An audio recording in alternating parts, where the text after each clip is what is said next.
It's Friday. Welcome to the panel. Y'all know it's going to be a crazy episode up here today. I got my man Swiper with me. I got my man Chilltown with me. I got Mars Blackman in the house. Ox repping the Keegan Murray jersey. And of course, you know, I got my dog Ticket with me today.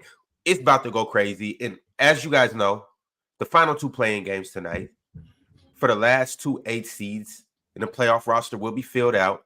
But tomorrow, Saturday, and Sunday, we got action-packed playoff days. So we about to go over everything. But right from the top,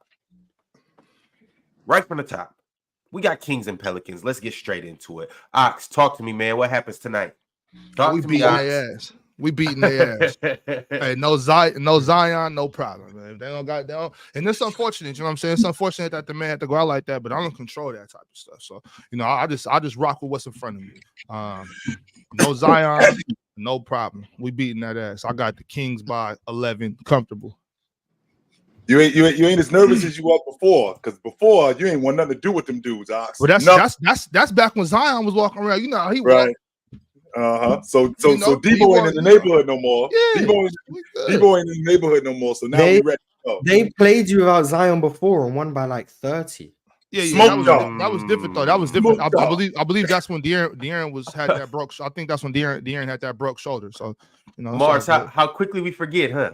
Yeah, it's crazy. It's crazy. I ain't forget, but De'Aaron don't got no broke shoulder no more, so we good. Mm-hmm. Okay. What's the keys in winning tonight, Ox? How do y'all beat them dudes? Just giving the ball to Keegan Murray and attacking. You know what I'm saying? Being physical on the defensive end. That's it. You know, being physical on the defensive end and attacking, man. Attacking, playing quick like we do. Just playing our game, not playing their game. You know what I mean? Right. Getting up quick open shots. You know what I mean? We're not taking don't take difficult shots, but take the first open one. You know, play good basketball. Take the first open shot, play physical defense, and get the ball to Keegan Murray. And we good. You think Keegan Murray? You have your first question of the day. Or well, second. Chill asked you a question, but it appears Swiper. I don't think Swiper has a question. I think he was trying to answer the question. I was just gonna respond to Oxen and just give him a real simple answer. Zion's out. You won. Congratulations. Is it that simple? Is it that simple? They're in the AC. It should be Chilltown. They literally don't have Zion. There's no one attacking Sabonis for real. CJ McCollum is not going to do anything in this game. I'm willing to bet. Why you said it about CJ though? Why you don't think? Because CJ doesn't perform well in closeout games or high 10 situations. He had one game 7 in 2019 when he had 37 points and sent my hometown team out of the playoffs to play versus the Golden State Warriors, and then they got swept out because he disappeared after that. I love CJ McCollum as a person. He's a great dude, great ambassador for the NBA, but I wish he had those ambassador skills on the court. He is a hell of a human being, isn't he? Wonderful human being. You look at guys like that. You look at guys like CJ McCollum, like Jaylen Brown, guys like that, and you just be like, man, that's who you want in Harrison Barnes. You want these type of guys in your locker room. You know, just all around genuine good people, man. Good guys. I think what you should do, I would suggest that you start. I'm right with you, Ron. I'm right with you, Ron. We can't talk good about them. No. By all means, talk good about guys when they do good things off the court. Absolutely. But CJ is cold on the court too, though. No, he is. You see what he just did against the Lakers, right? Regular season, he's a great player. Phenomenal. Well, did you see what he did against the Lakers? You think Devin Booker has a bad closeout history? CJ McCollum has an even worse closeout history. So, and I again, all due respect, if he ever hears this, but he's a really good player, but he just needs to show up a little more. And again, the BI didn't close the fourth quarter. Like Willie said, I can't trust him. Not close neither, Swiper. Like I don't think he played. I don't think he played at all in the fourth. Not for real. So not even the last 5 minutes or the clutch time. He didn't play at all in the fourth at all. Right. And to add to that injury to insult, I think CJ plays better off the ball anyway. So when you got Zion off the ball, that makes CJ more dangerous and more viable. The fact that Zion is not out there, now he got to handle the ball more. Now he got to pass more. And that's really not his game. I don't think that's his game. I don't think that's ever really been his game.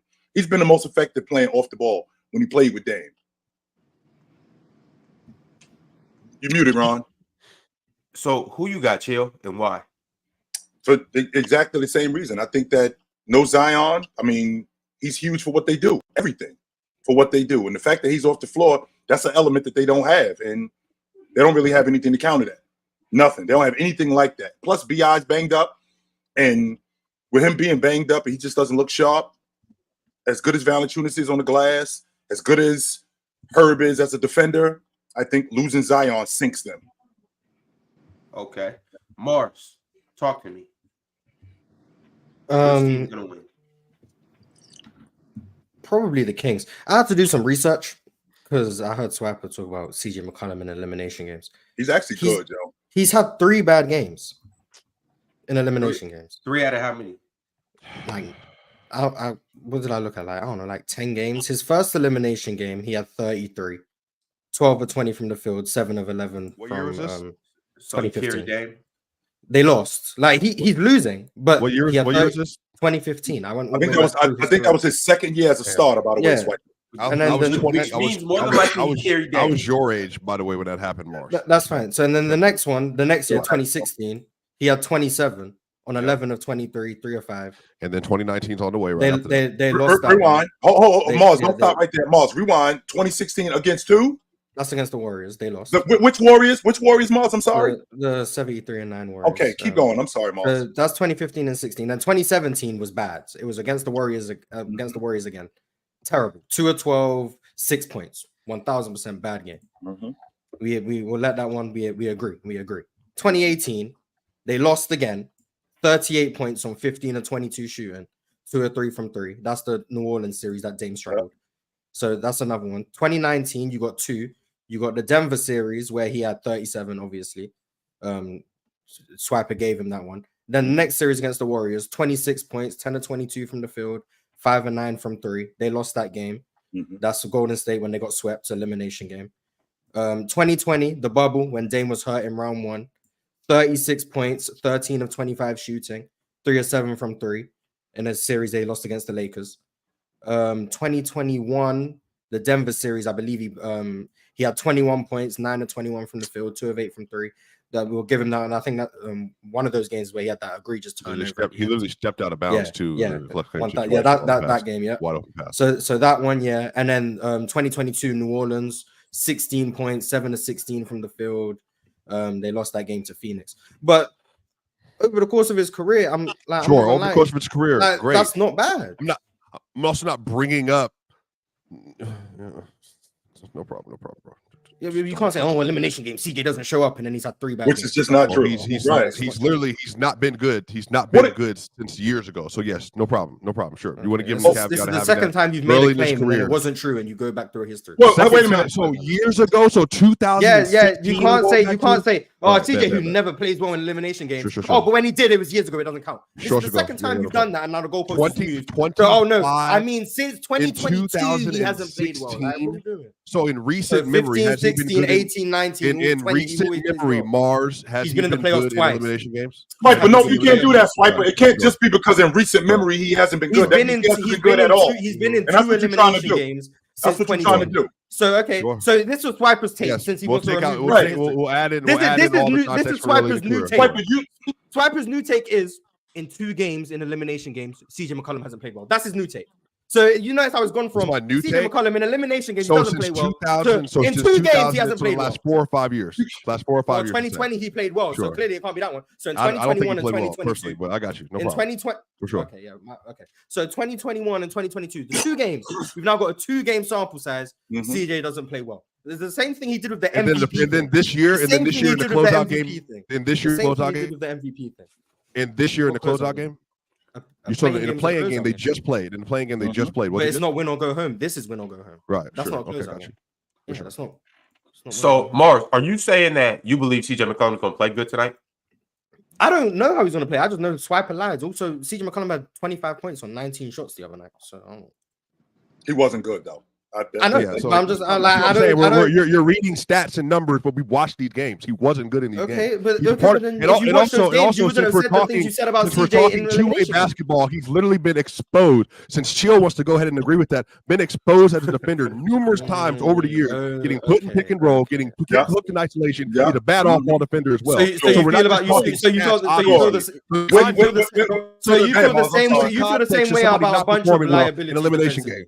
So you feel the same way about a bunch of liabilities defensively. So what? So when Jokic got cooked by the Suns in 21, it was a bad elimination game. When Jokic got cooked by the Suns in 2021, so you're saying when they the context again, so we're doing the context. So let's do the context of 2021 since you're bringing up other players. Sure. The problem is that Jokic averaged 20, 25, 13, and 6 in that series, shot 48% from the field. That was probably the worst overall series he's played. And including the Lakers series, we averaged 22. I'm not done. Including the Lakers series, we averaged 22, 11, and 6 and shot 50% from the field. So that was probably his worst series. Also, given the context. Also, given the context that in that series, he had Facu, Will Barton was hurt, came back in that year. He was playing next to a hurt Michael Porter Jr. They had Brynford, Austin Reeves. The unit was horrific. They were getting obliterated. Chris Paul was averaging 25 points a game in that series. I don't know, like a 70 true shooting or whatever else. On him. Devin Booker. But they had nobody. The entire team was decimated. PJ Dozier wasn't even available in that series. So since you're bringing up another player, Mars, since you did that, I have no problem saying he wasn't good in that series. And he also wasn't good in the closeout. They didn't win the minutes. So this is not a tit for tat. I'm telling you across the board. That's it. No problem. Let me even finish. I was telling you across the board, CJ McCollum has not been good in elimination games, period. And so you're bringing up stats and offensive numbers, that's fine. But there's also the other side of the court, which he's been horrific and getting picked apart on throughout his career. He's never been a plus defender. Never. So bringing up stats is cool. No problem. Okay, but so when you say CJ's been bad in elimination games, so you can bring up the conversation around Steph Curry when you want, no problem. His numbers are good offensive. There's a reason why we can say he's a more than a positive in more than situation because offensively there's nobody else like him. But CJ McCollum, it's not that. He's a role player. He's a role player who's not a good defender. He's a terrible off-ball defender. He's not a good rebounder. There's nothing he does besides the scoring. So if his scoring is mid, which you read, scoring is mid, and then his defense is bad, then that's not a good closeout for me. Simple. The scoring is not mid. Like I don't know what. Did you not read 11 to 20? What did you 9 to 22? Go ahead. 9 to 21 was one of the games. And 7 to 16 was another one. 9 to 21 and 7 to 16. Meanwhile, Swiper, you are the epitome. You are the epitome of advanced analytics. That's you. Sure. You are the first guy to bring that up. You're the first one to bring up numbers. That's number one. Yeah, you're the first one to bring up numbers. You're the first one to bring up stats. You're the first one to bring up what a guy does. Even if it's not, but you're the first one to do that. You do that with me all the time when it comes to Jason Tatum. That's number one. Number two, when you do that, then you turn around and move. Then you turn around and move versus LeBron and Kawhi. I'm gonna compare them. And then you turn around and move the goalposts because now there's no moving. That's exactly what you're doing. Two sides of the court. So now two sides of the court or not? That's not the point. But that's not what you did in the beginning. That's not what you did in the beginning. First, you started the conversation with he plays horrible, and then all of a sudden you tell us that now he's awful on the defensive side of the basketball. He's getting picked apart. When in the beginning, he was horrible offensively. I'm trying to put it out. That's not what you said. If I didn't say that, then why is that being put on me that I said he was just horrible offensively? And on top of that, when we bring up what he's done historically, he has historically not been bad. Going up against Klay Thompson, who is better than him. I disagree. Going up against Klay Thompson, who is better than him. Going up against Steph Curry, who is better than him. Going up against that Golden State team, who were better than them. He wasn't awful in those series. But he was also getting obliterated. He was also a straight negative, getting obliterated in those Denver series versus Lonzo and Monte Morris and them. So it's not just the offense. So again, still standing on the same point. So the entire series. That's what you're saying. So the entire series. So we go from now the closeout game to the entire series that he's we're not doing the entire series. I said elimination. When it comes down to money time, he has not been good. Both ends of the court. That's that again. It's all of it. It's basketball, not just scoring. So we can use that logic with a bunch of other players. Then we can use that logic with a bunch of other players. That's fine. But who brought up other players? Who brought up players? When did I bring up other players? Were we talking about CJ or not? He brought up Jokic. I have no issue saying that. And we're talking about CJ McCollum particularly. And the fact is that he has not been terrible in closeout games, like you mentioned. Historically, he's actually been okay. I'm good. All right, fellas. We got to move it along. We haven't heard from Ticket yet. Ticket, talk to me about what you think is gonna happen in this Kings Pelicans game. We got a one. That's one of them Cubans too, yo. What you doing? First of all, Ron, don't you ever take me off the screen again. I don't care what happens. Don't you ever take me off the screen like you did at the beginning of this video. Here we go, L-Host. That's an order. Or else I took you off 3 times. I predict it's going to happen about 3 more times. I'm going to fire your ass. L-Host. If you do that, I'm gonna fire you if you do that. All right. Secondly, as I sat here for the first 16 minutes of this show and didn't say a word, it's quite funny to me that I learned something. I learned something very special about a lot of the people in the chat and in this group. It's only wrong when Ticket is cutting people off. Everybody else up here is cutting each other off, is arguments, and it's nobody upset in the comment section. But only when Ticket comes on, oh man, Ticket's cutting people off. He doesn't let people talk. He's being too dominant. But when I sit back and listen to everybody else do the same damn thing, I'm the only person on PC that gets hit with the Doc Rivers tax. So again, to answer your question, sir, hopefully I won't be interrupted. Yeah, I think that Zion's injury has pretty much. The Kings should win this game. They should win this game. But you never know, man. The Kings have been up and down this year. It's not a guarantee. I don't think it's a shoe-in like Bob says it is. I think that the Sacramento Queens can throw up a dud tonight. The same way I won't talk about the other team first, but I think the Sacramento Kings can lose this game. Listen, I don't think that it's a shoe-in like he says. He says he thinks 11-point spread, easy, 11-point game. I don't see it as that because the Sacramento Kings have been too up and down this year. Keegan Murray can have an off night and go out there just like he was cooking last night. He can go out there tonight and be like 3 of 12. De'Aaron Fox, you're going to need him to have a great night tonight. You're going to need Sabonis to have a great night tonight. Here's the thing about the Pelicans. They do have other big men who are athletic who can kind of fill in. You know what I'm saying? So it's not like their situation now is going to force guys like Brandon Ingram and, the point guard to score a lot of points, CJ McCollum. It's going to force them into a situation tonight where they have to be ultra aggressive. They can't rely on him. This is a tricky game. This isn't a game where you can just say, hey, man, it's Sacramento's game, and that's it. I think it's a tricky game, bro, and I think it's because of those elements that you'll see Brandon Ingram have a big game tonight. He's played bad the last 2 games, and I think you'll see CJ McCollum have a big game tonight. He hasn't played well either. The question is will Sacramento go in focused and determined to take this game? I think if Sacramento gets down early, they're going to lose this game. I think if Sacramento comes out quick and jumps on the Pelicans, I'm talking about something like what the Lakers did the last couple of games where they just jumped on them quick. I think that'll take their energy and their confidence away from them. But Pelicans are dangerous tonight, man. I'm not going to sit up here and just say, hey, man, this is going to be a cakewalk because Zion's not there. That makes other guys step their game up. That's fair. Are leads safe in the NBA tickets? So if Sacramento comes out and they jump on New Orleans, or let's say New Orleans jumps on Sacramento and they up 12 early, is that good enough? They up 14 early. Well, it's different because if you watch the Pelicans lately, when they've been getting jumped on, they fold. They're not able. I mean, Zion really brought them back in the last game, but they have folded the last few games. To me, if they get jumped on early again at home and that takes the crowd out of it, that's going to be bad news for them, in my opinion. They have to get off to a great start, Chill, in my opinion. They have to be the aggressors and get off to a great start against Sacramento, because Sacramento's the type of team that if they get out to a good start, they can pour it on you. You know what I'm saying? They can really pour it on you if they get out to a good start. And so I think the Pelicans can't afford that tonight because the fans are going to be out on them quick.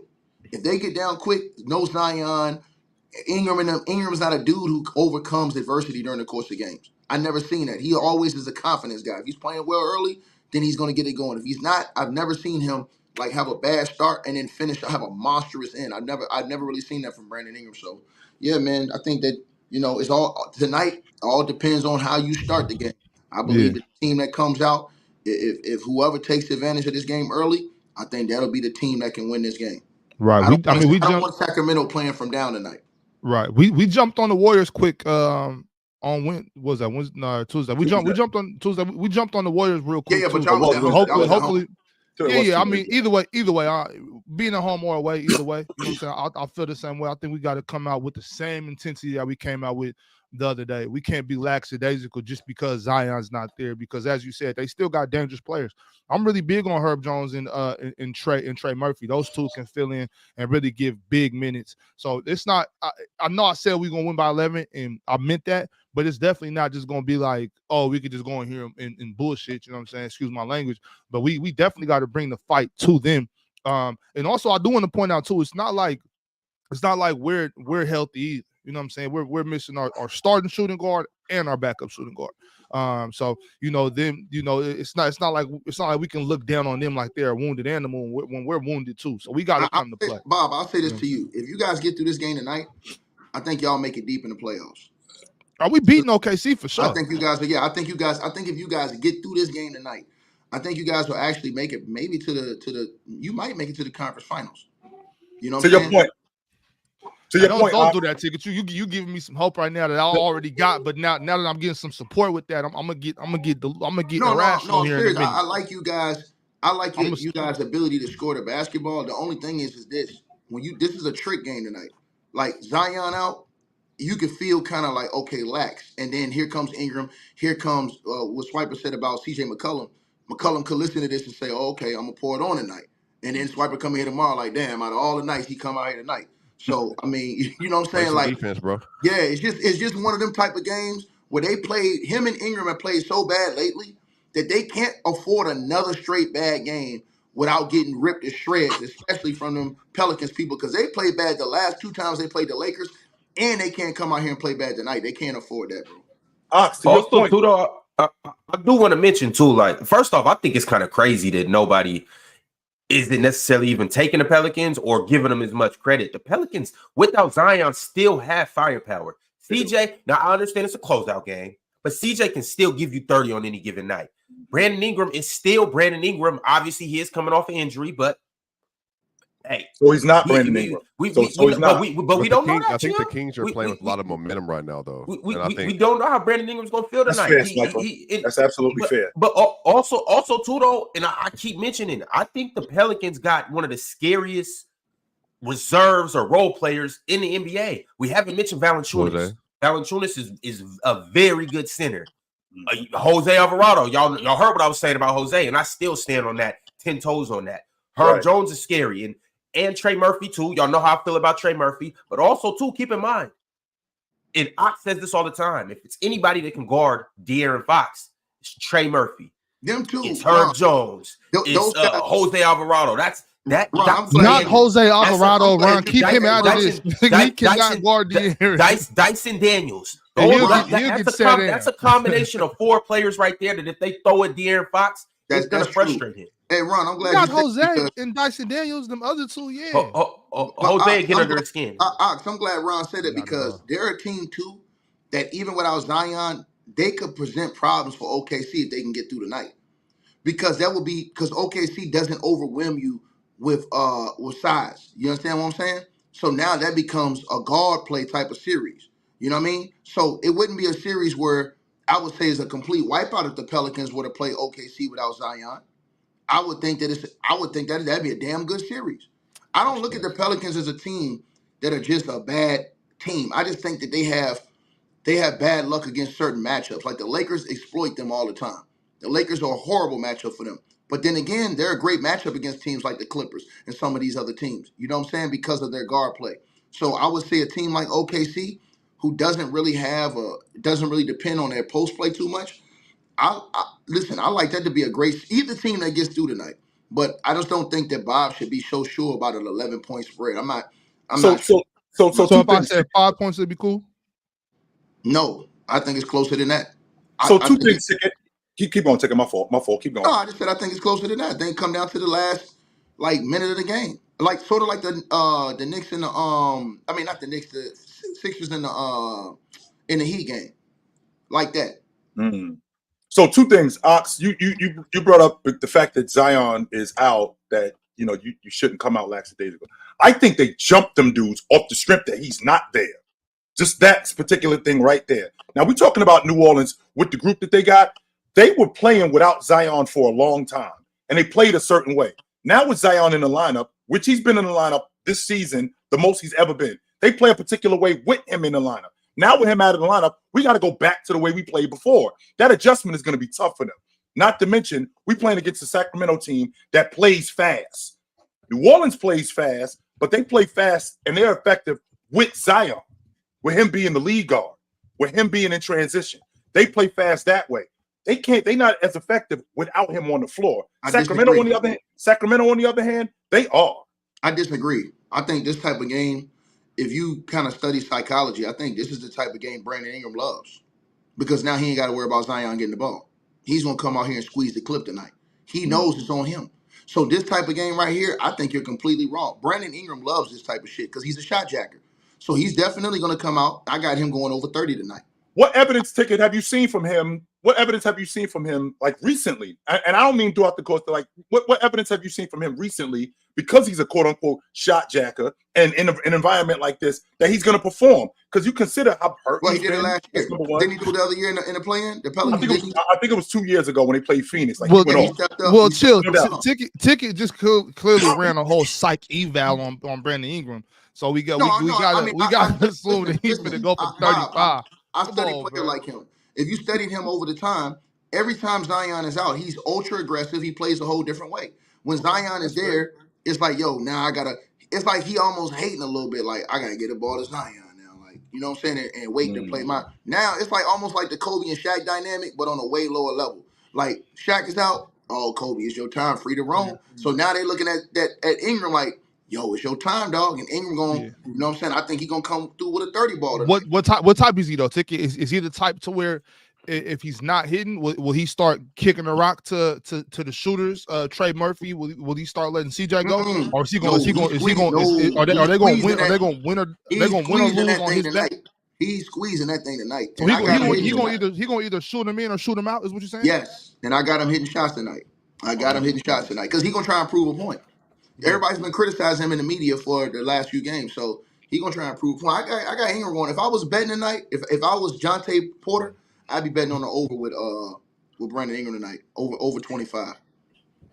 All right, y'all. We got a few super chats. And by the way, on playback.tv, my man Big Ox is gonna be watching this game tonight. Y'all be sure to pull up, check out the game live and in full effect with my man Big Ox on playback.tv. Go join the Players Choice Room. Also, tomorrow, Mars is going to be on there watching the Lakers and the Nuggets. We didn't get to the series yesterday, but we're going to get to it today for sure. Right quick, though, I got a couple super chats. Let's get into it. My man Teddy Hart let us off with a super chat. He said, is it ridiculous for the San Antonio Spurs to try to get both Trey and Clay in the offseason? Also, if the Spurs surround Wemby with all gunners, similar to how the Magic did for Dwight in 2009, I don't think anyone can stop that scheme. Am I off?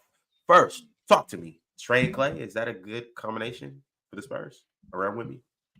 No, I would like it. I'm not mad at it, but you can't build a team around Wemby like you're building them around Dwight. Wemby's not Dwight. No, I don't know why you want bad defense with Wemby. I think you want good Mars. I would not want Trey Young with Wemby. No. Why not? Why not? Yeah, why not? First of all, he has a selfish losing mentality. Secondly, he doesn't selfish play any losing mentality. Ticket. We talking about? Yeah, double digit.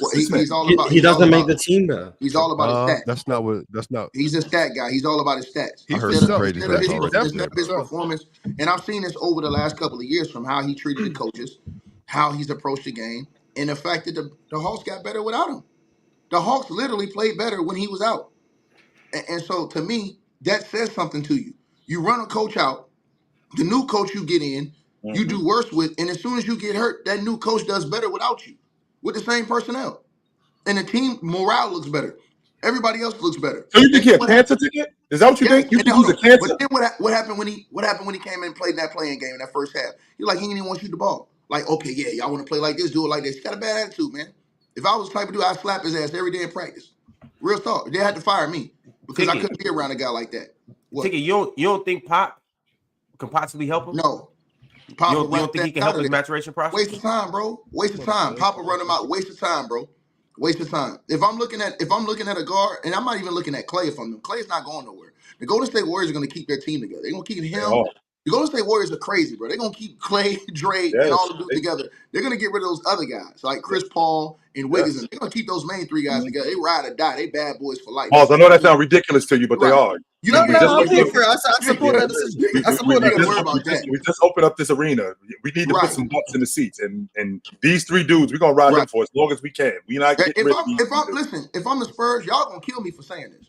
But if I'm the Spurs and I'm looking for somebody for cheap, that I can, if I put him on the Pop, say it, Ticket. Ben Simmons. No, I thought you was going somewhere else. No, I'm dead ass serious. I'm not If I'm even them, mad at that. if I'm them, I would give up one of them. I swear first. I'm not mad at I that. would give up one of them because ain't nobody else First. giving up a first. Ain't nobody else first. giving up a first. I would give up a For first. Ben Simmons. Yes, hold on. And Ron, you're co-signing Because this. hold on. Because with Pop, here's one thing. Brooklyn, You're I co-signing giving up a I first-round just- draft I- pick for Ben Look, Simmons. Are you I serious didn't right say now? anything about it first. I didn't say hand nothing him about over. compensation. I I wanna just know said I'm what- not mad at Ben over I there. want to know what Bob, kind of day here's we're going to the have thing, today. though. I just want to know where we're going for the rest But of 2.5 but you hours. said, Bob, you said something about Pop and Trae Young. Here's what Pop would do with a guy like Ben Simmons if he has anything left. First of all, his defense is going to change life with him on the perimeter and Wemby in the post. That defense is going to be hellified. That's first and foremost. Secondly, Ben Simmons is not going to be able to get off the hook with the bullshit he's been able to do all his career messing with Pop.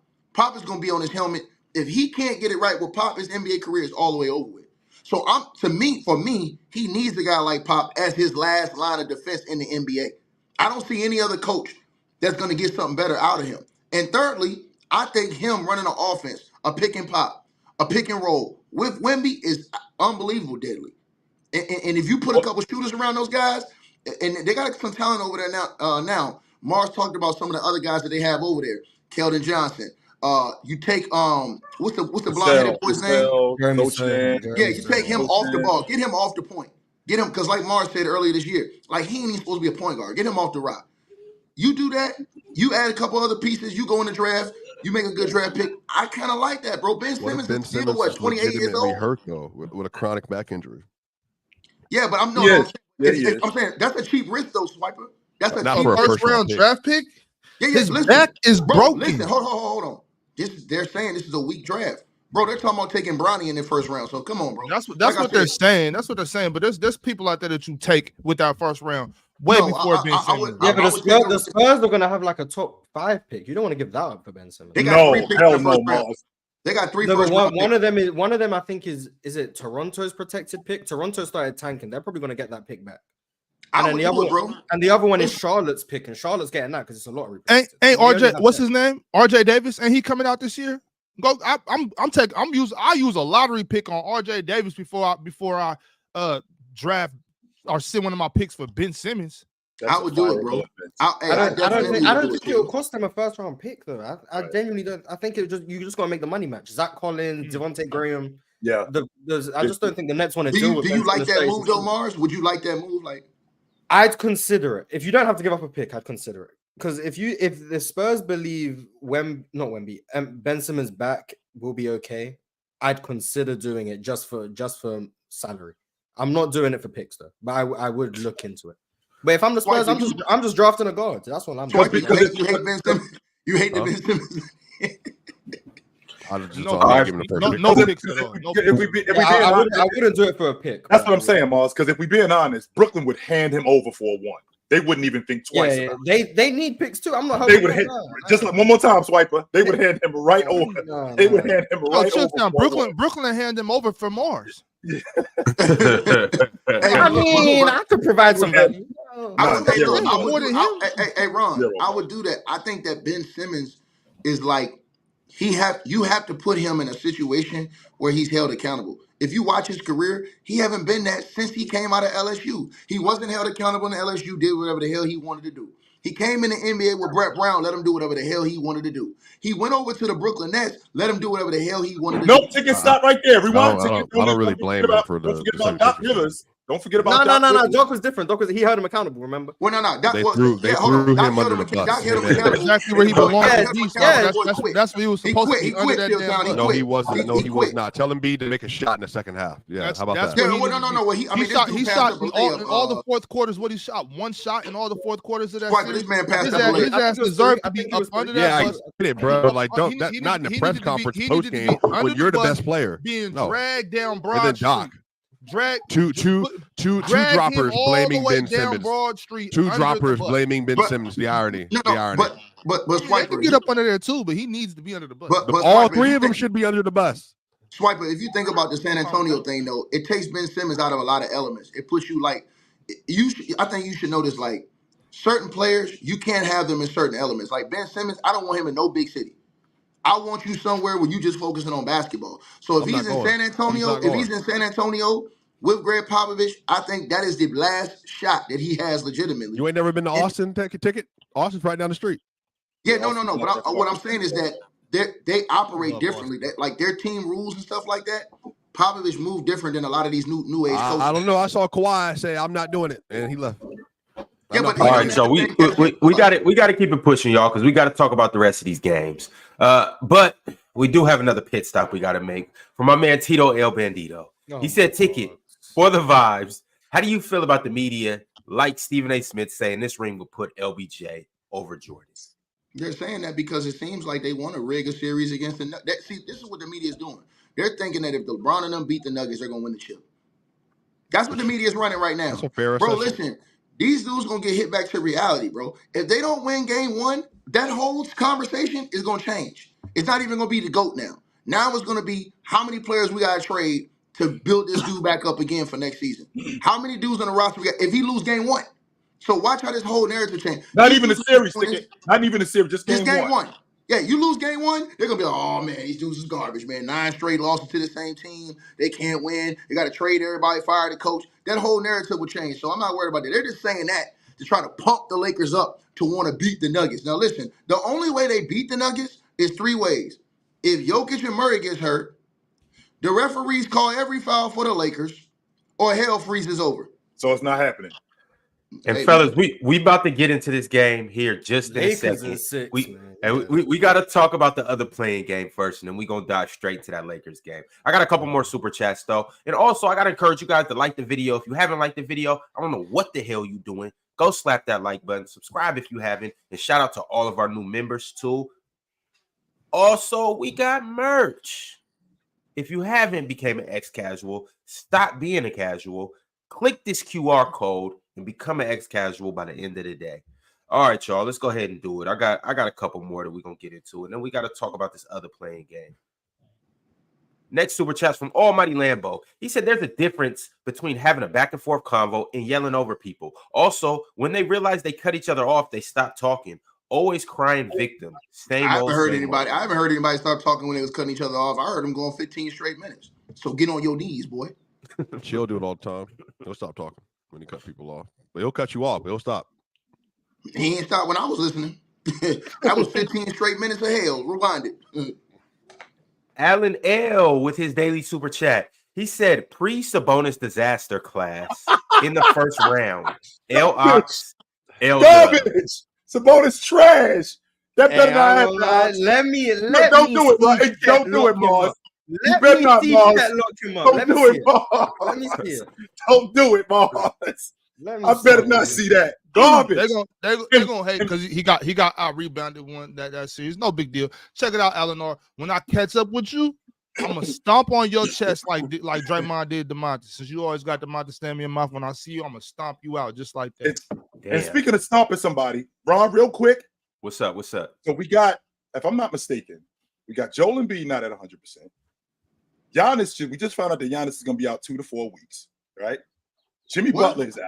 Yeah, Giannis is out 2 to 4 weeks. Hold on, where'd you see that? Who's that? Yes, sir. Giannis is out. I think he's done for the playoffs. To be quite I don't believe that. But he's out for 2 to 4 weeks. That's 2 to 4 weeks. Now we got Jimmy Butler out, which now leads to, I keep hearing people telling me that the Boston Celtics are walking to the finals.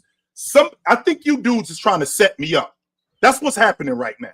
And don't think I don't know what's going on here. Something is going on here where y'all trying to set me up. This looks too simple. It's the difference between finding $20 on the street and then finding a bag of money on the street. Something going on here. Y'all dudes trying to set me up. 1 + 1 = 2. It don't equal 3. There's something missing here. And I think that I'm on to you dudes. Y'all trying to set me up, and I'm not trying to hear it. Y'all not. Y'all trying to set me up here, and I'm not trying to hear it. I'm not. I'm not trying to hear it. Nope.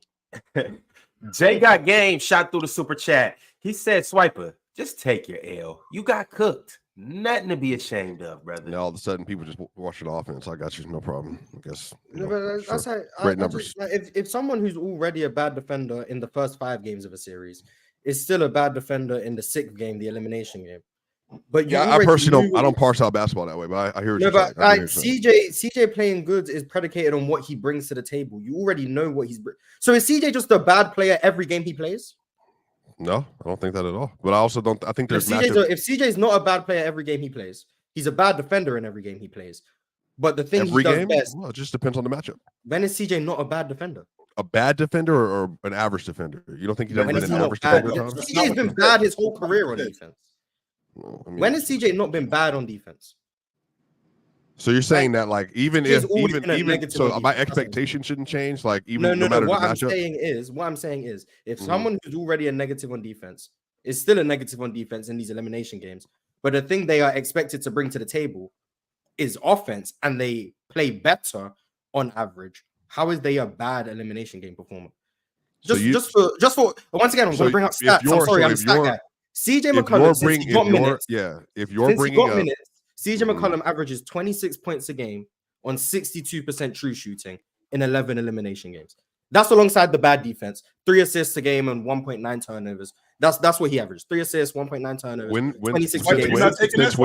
Since he started getting minutes in the playoffs. So 2015 to 2022. That's every time. 9 years. 26 a game. That's what he's averaging. So if that is someone who is a bad elimination game player because his defense is bad, so even if you feel like somebody's losing their minutes, do you think if you're losing your minutes rather consistently in those matchups, does that matter at all for you? No, because your team is worse than the other team you're playing. I think Portland's are a worse team. So yes, I think he's gonna. If you play the large portion of the minutes on the court and your team is losing the game, I expect you to be a negative in plus minus. That's why single game plus minus is a stupid stat. So I don't care about that. So if CJ is scoring better than he normally does, more efficiently than he normally does, that I don't get how you don't think CJ is just a bad player in general. You can't think he's. Well, you also just said that you also just said that like for a playing game, like you don't think that the playing counts as elimination, which is also a part of the conversation. So no, I said that one didn't count because he didn't go home. Hey, Ron, but it's a playing. By definition, it's not an elimination. Hey, Ron, block Almighty Lambo to prevent a serious situation from happening. You say sure, like I'm not telling the truth. Block that guy. Tonight's an elimination. He's gonna cause a situation, and I don't want to make this channel lose monetization. Almighty, chill out. Is Almighty Lambo about to get back on the goofy? Almighty, chill out. Real talk, because I'm about to make it's a warning. It's a warning, Almighty. Chill out. Because I'm about to say something about his mama, and I don't want to do that. Chill out. Hey, we're here to have a good show, y'all. We got some good ball games tonight, and y'all goofies in the chat want to do this. I'm sick of y'all, man. That's what I was telling Swiper. You don't deal with that type of hate. I come here and talk basketball, and this is the type of hate that I deal with. So we got a good ball game tonight. I'm telling you, bro. You see what I'm saying? You see what I'm saying? That's what I was telling you yesterday, Swiper. That's the difference. Like, I'm coming here talking basketball, and he talking about me and how many ladies I got. Man, y'all acting like Russell Westbrook and Draymond Green, man. The fans is gonna heckle ticket. The fans is gonna heckle. You're not gonna. But just because no, Ox, don't do that. Just because you bought a ticket does not mean you can walk in the arena and say whatever you want. No, Ox, you're not doing that, man. No, heckle, man. No, Ron.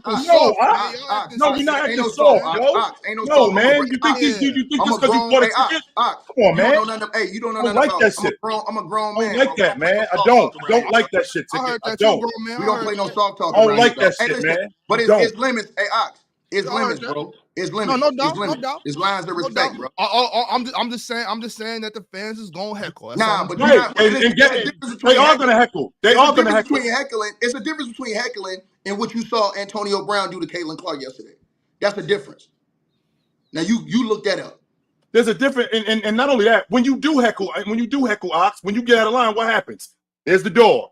Just because you bought a ticket does not mean that your ass can just walk up in here and say whatever you want just because you bought a ticket. I don't think so. Hell no.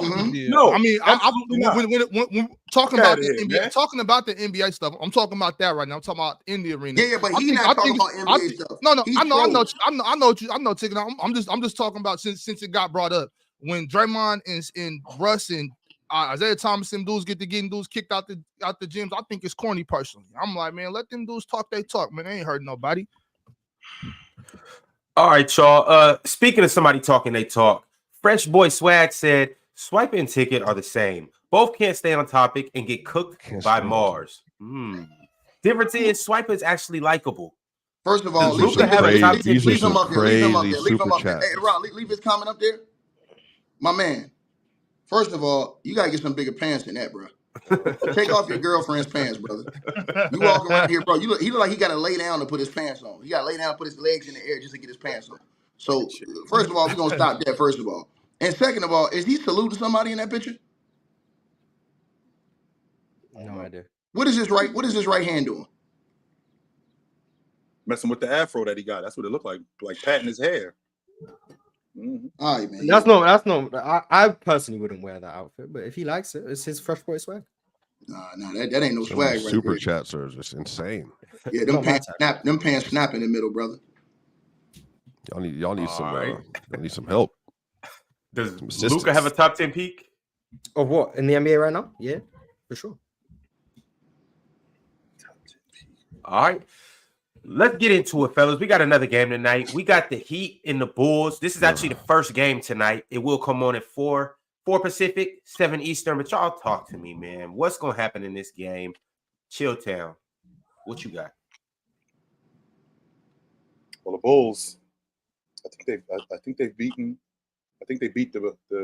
Heat for the 3 games that they played them. I think they beat them twice. No buckets. So no buckets. That means I don't know if Terry Rozier is playing tonight neither. He's not. So no Terry Rozier, no buckets. So that means that we got to rely on Tyler Hero a lot more offensively for production. We got to rely on Bam more offensively in terms of production. We now have to rely more on Jaime Jaquez and no Duncan Robinson either. I haven't seen Duncan Robinson for the last 2 weeks. So with that being said, Chicago, who I don't think is a playoff team, has the benefit of coming into this game rolling with Kobe White. We've seen what DeMar DeRozan is doing in a one-game elimination. I seen what he's done. He's not terrible. He's actually been really good. I expect Andre Drummond to have an effect on this game tonight on the glass. I think that they handle the Heat. I don't think they beat the Heat tonight. I think they handle them. You got the Bulls handling the Heat? I think they handle the Heat tonight. I don't think they beat them. I think they handle them in Miami. You don't think that zone? No. Chicago got something for that zone? Well, first of all, Billy Donovan is a former college coach, so he's very familiar with zone. And he's seen that sort of zone, and he knows how to put guys in dunker spots. He knows how to implement zone. I mean, he knows how to implement offense against zone, putting guys in the middle of the zone, spreading out the offense to get that zone even bigger, to find open spots. And Billy Donovan is also great when you're talking about zone. He runs a lot of his man action in zone. All he's got to do is get the spots. So I think that they can handle that zone. Love DeMar DeRozan in the middle of that zone too, by the way. The Heat don't just give you the middle. No. Caruso's a game time decision to the person in the chat. Caruso, he might play. So talk to me, Mars. How you feel if he plays and if he doesn't play? I mean, if he plays, the Bulls are going to win, but that's because they're going to the chip. Oh, hey, Mars. If the Chicago Bulls end up in the NBA Finals, what am I in the Matrix show? Stop playing with me, Mars. I mean, I think it's possible. How is it possible? Yeah, in what world, Mars? What Boston are frauds. So it's the same Boston team. It's the same Boston team. The same Boston team who you had them sweeping Miami. So they sweep Miami. Miami aren't good, but Chicago's a different animal. And then the second round, Cleveland's on Orlando. Orlando's too inexperienced, so be good on that. Cleveland, Donovan Mitchell's compromised. He hasn't looked the same since the All-Star break, so we know he's not going to be hooping. So that's a free win. The Bucks are injured. The Sixers are injured. The Knicks are injured. What else is there in the conference? The Pacers, Tyrese Halliburton hasn't looked good in like 3 months because he's been hurt. It's set up for the Bulls. Bulls Dallas Finals. So if it's realistic for the Bulls, is it realistic for Cleveland? Is it realistic for Indiana? No. So why is it realistic for a team that's 10 games under 500, but it's not realistic for Milwaukee? Because the same reason why people believe in Miami. 82 games isn't an indicator on who they are. The Bulls are a playoff team. Billy Donovan is a playoff coach. Caruso is a playoff player. He's already got a championship. Like DeMar DeRozan, that mid-range game, that's going to translate to the playoffs. It always has. Like, yeah. Give me the Bulls. I'm thinking about a Chicago Bulls team with Kobe White, who's becoming a player. Oh, Kobe White! How can I forget Kobe White? Yes, Kobe White is actually becoming a player. He's not a player. That's the best Kobe we've seen in 8 years. What we talking about? Pat Williams is out, so Pat Williams is out. Kobe White is becoming a player.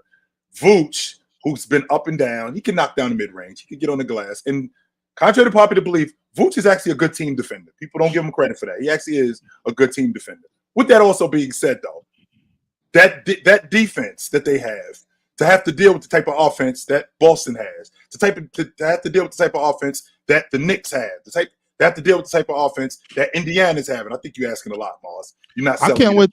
I can't wait to see how many people Mars is really about to convince that the Bulls have a chance. This is okay. Also, they're like one of the best. They're one of the best teams at executing in the clutch. So if they go down the stretch in playoff series, then why didn't they win more games, Mars? If they wanted the best, because not every game goes down to the wire. So they're getting smoked, is what you're saying. More than they're executing in the clutch. Let me put it this way: if you win 4 games in a series by 2 and you lose 3 games by 60, you still win the series 4-3. I don't care if they win by 1 and they get blown out in all the times they lose, as long as they win 4 games. No one cares about the point differential. You can have a negative point differential and win the series. I don't care how much they lose by, as long as they win 4 games. They can win every game by 1 and lose every game by 70. As long as they win 4 games, who cares that they only won by 1? Correct. If they go into clutch games and win, I don't care if they get blown out in the other ones. You get blown out more than you. I can't be mad at you, Morris, because I've said the Kings could go far too. I can't be mad. The only difference is we have to play OKC and not have to play Boston. But whatever though, you know what I'm saying? Like, hey, I can't. It's Friday. That's my troll of the week out of the way. I haven't used it yet. But the thing is, though, Mark, your troll is going to really have people up here like, you know what? Mark said the Bulls. I made a compelling argument. So Mark, is it really the troll of the week? I think you might have another one in your back pocket, Mars. I don't think you used it. Hey, Mars, you actually challenged your troll of the week and you won the challenge. But no, the Bulls aren't going anywhere. But they can win tonight. But I do have Miami. I think people are taking for. I know, like everyone says, "Oh, Eric Spoelstra is the best coach in the NBA." Like that's pretty much like agreed upon by most people.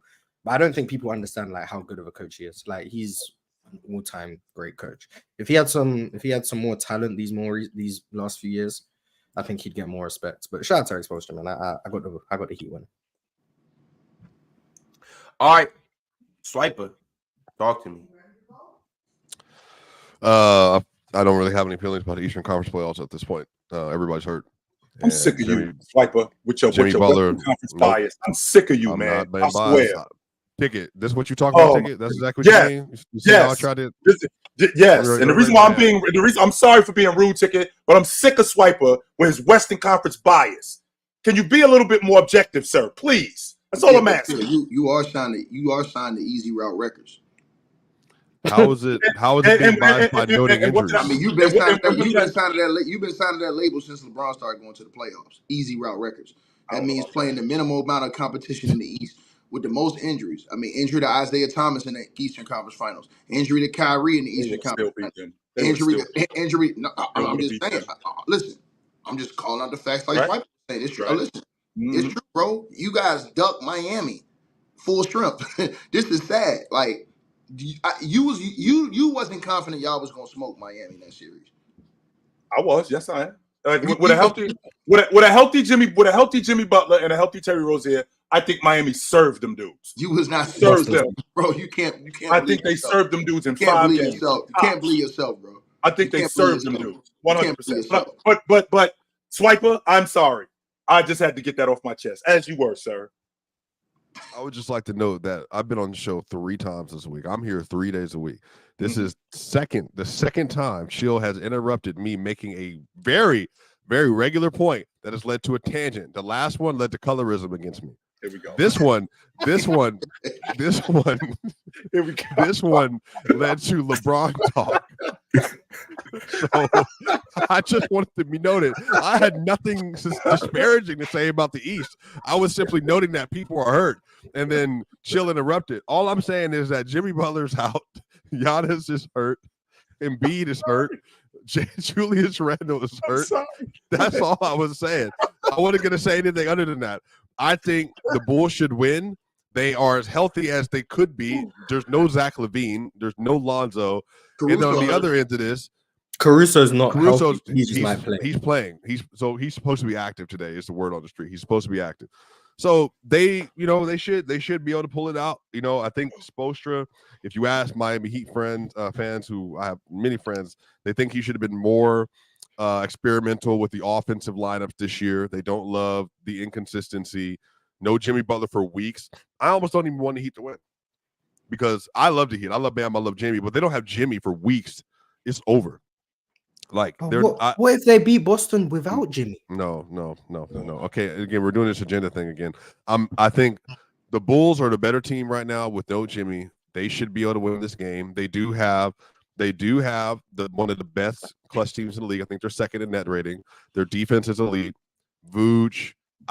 They would give the Celtics a better run right now than Bam with Tyler Hero and Hold on, you said the Bulls defense is the least swipe? In the clutch. Mm-hmm. Oh, okay. Because they slow the pace down. I want to respond to that when you finish.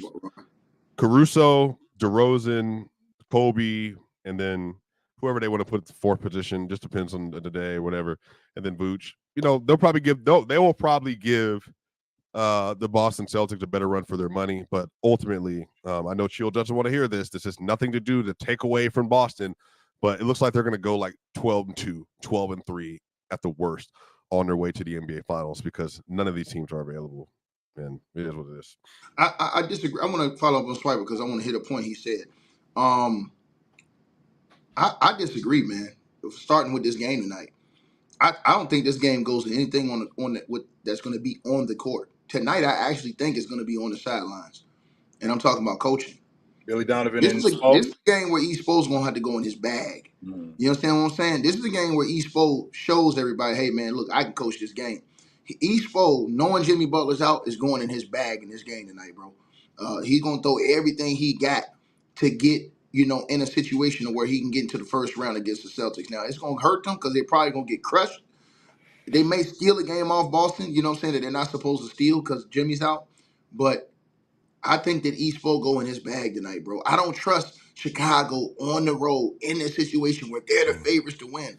That's why I don't trust them, bro. They're the favorites to win this game tonight.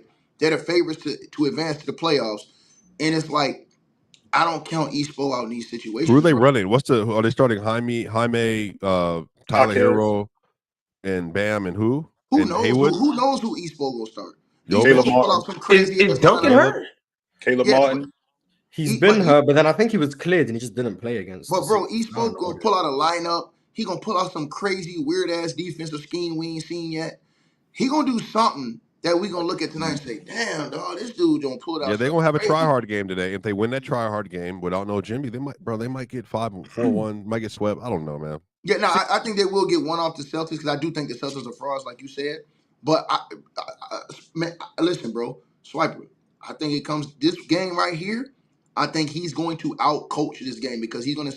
I think that those guys are gonna hit a lot of shots tonight. Miami. It's gonna be one of them games like Virtuoso tonight. Kevin Love might hit 4 threes tonight. Bam might give you 25 and 12 tonight. Or 30, they win. 30 if and you 10. do that, they win. Ticket. Right. This is one of them games where Pat Riley comes down to the locker room today before the game and says, "Hey guys," and gives that speech right there. I think this one of them type of games to try to get you at least in the playoffs. I got Miami tonight. If I'm Jonte Porter, I'm betting on Miami. I can see Miami winning tonight. My thing is, why the reason I love Eric Spoelstra is because he really knows basketball. Unlike everybody else, he understands that you don't got to be an all NBA player. You don't have to be an all-star to affect a basketball game. If you're a professional basketball player, you're out there on the court, I can put you in a position to where you can impact this basketball game, and you don't have to have a sneaker deal. You know what I'm saying? That's why I like Eric Spoelstra, because he understands basketball. Now, with that being said, Caleb Martin, my bad, I want to say his name. He has a big game tonight. I do hope that they lose tonight. I hope they lose because I'm honestly, if they lose to the Celtics in 5 or 4, this is going to be against the to the narrative pushers. This is going to be a black eye on Jimmy's resume. It's going to be, oh, the Celtics beat them this many times, that many times, as if Jimmy's playing or something. So for those reasons, because I don't want to hear that bullshit next year. I don't want to hear that bullshit this summer. I hope they can just go on to the sunset, get healthy, and get ready for next year. And just I just don't got time to hear that. And just to pack Chill up, Ox, because he wanted to start this nonsense. The East is garbage. Like I don't want to be. I'm tired of being like all nice and everything about this. The East is garbage due to injuries. It's due to injuries, but they weren't great, and now they got a bunch of hurt players at the top, at like their biggest players. Giannis, who might be out for the first round. Jimmy is definitely out for the first round. Embiid is not healthy. Like, bro, like what are we doing? And Julius Randle, I don't think Julius is good. Like, trust me, like he's my least favorite player in the league among star level players. I don't love his game, but he's still a good player. Julius Well, look, Julius Randle, again, he had a 24, 10, and 6 season, shot 38% from 3 or whatever. Great. But Julius has like a 46 true shooting in the playoffs. Like, I just can't trust him as a scorer. I can't trust him at all as a scorer. I can get with that. So you're telling me that like the Celtics are going to have to play. Where's the bracket, Ron? And then one of Magic or Cleveland next. You want me to put it up? Please. Yeah, it'll be like they play the Bulls or the Heat, then the Magic or Cleveland, then anyone from the other side. But you keep saying, hold on, you keep saying that the East is weak. The East got 3 legitimate teams that they got at least right now. East got 2 teams that could win the championship right now. Who? 2 or 3. Philly, hold on. Philly, Oh, first of all, bro, you keep I hate that you do this, Swiper, but you keep underestimating Philly, bro. He's not healthy. Joel Embiid, but I want to say this to you. Forget just Joel Embiid, bro. Bro, they got a complete roster, bro. They got great role players. You have veteran leadership in Kyle Lowry, who's won a championship. You have great perimeter defense with Kelly Oubre Jr. and those guys. You got a dynamic point guard.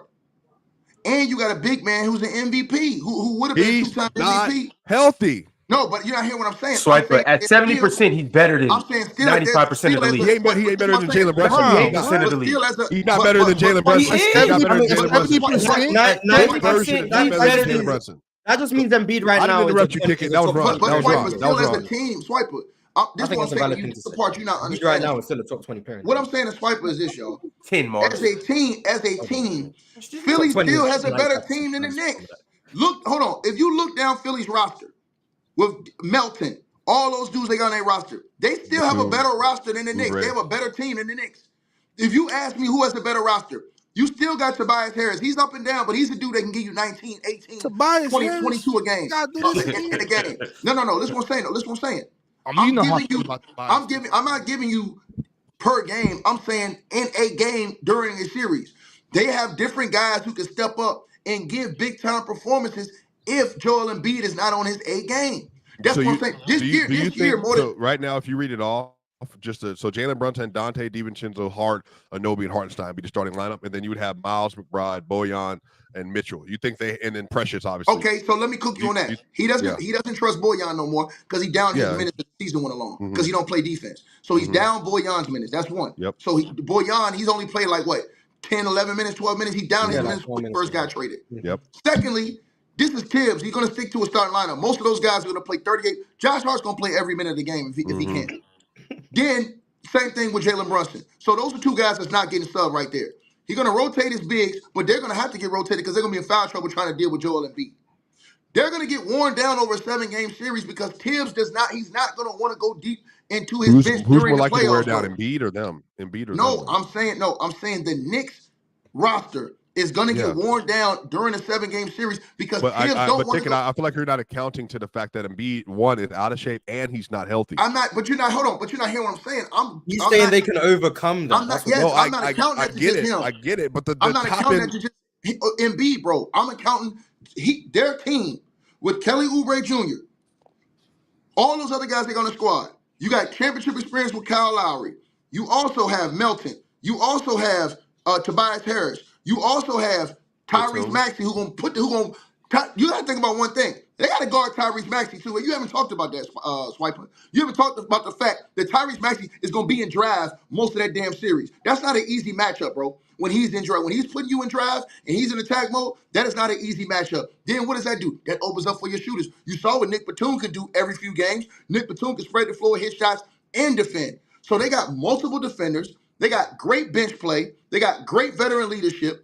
And guess what? They got 2 stars on the team. One is a perennial, would have been a perennial MVP, a 2-time MVP, and another one that's a rising all-star. All these great role players. Did you see the drop when Joel went out? For them to have so many great role players and for Tyrese Maxey to be who you say he is, how did they drop from the 2nd seed to almost out the plane? That's nasty, though. That's nasty. That was nasty. No, I'm gonna tell you why it's nasty. It is nasty. Any team other than the Boston Celtics, if they lost their best player, they would have dropped 2. That's the way they play. And Ron, not just their best player. And Ron, not just their best player who they do everything. Not just their best player, Ron, their best player who they run everything through. Offense the one and that's defense. 70% right now. I don't even think he's 65 70. I don't even think he's 70%. But I want to get back on that. What I want to do is I want to get back on the Knicks. The thing that you don't account for, Ticket, because you just brought up their roster, which is good, with Joel Embiid being 100%. But they have stuff with the Knicks that the Philadelphia 76ers can't account for. What? Number one, Josh Hart. You know he averages 14 rebounds against them. That The don't mean 76ers don't. That means everything because now what that is. The reason why that means something, Ticket, because one, that's holding Philadelphia to one shot. Plus, he gets on the offensive glass, which gives us more of an opportunity to score more. And on top of that, he can knock down the long ball. So now what that's doing, that's expanding the Sixers even more. That's making them even more. Who's guarding Hart in this series? Who is going to guard Josh Hart in this series? Who's going to Hart in this series? Is it Kelly Oubre?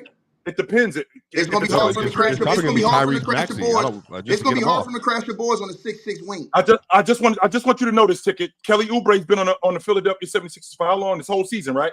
No, because he got hurt. No, he got injured. You say he's been on the roster. Well, he's been on the roster. Just so you know, Ticket, Josh Hart averages 14 rebounds a game against Philly. Hold on, but he was hurt against Philly. No, but you got to understand. Even if he was hurt, Embiid was hurt.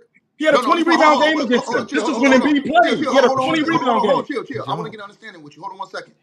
But a lot of the time, him and Oubre were hurt. The two better rebounders, one on the wing and one in the post. These are two aggressive guys who attack the glass. So when you have Embiid out there, Embiid's getting you 13, 14 rebounds in these situations. So and then when you have Kelly Oubre, it's not going to be easy for Josh Hart to go grab rebounds over a 6'7" wing, bro. That's athletic like Kelly Oubre. Josh Hart, no, Ticket. It's Josh Hart. That's what he does. He defends and he rebounds. That's what he always does. No.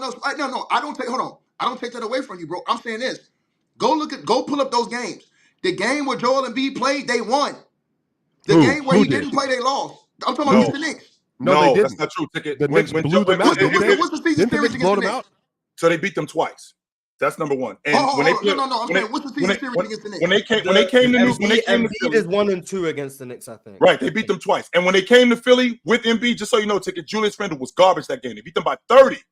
Hold on. Josh Hart, I think he had almost 20 rebounds in that game.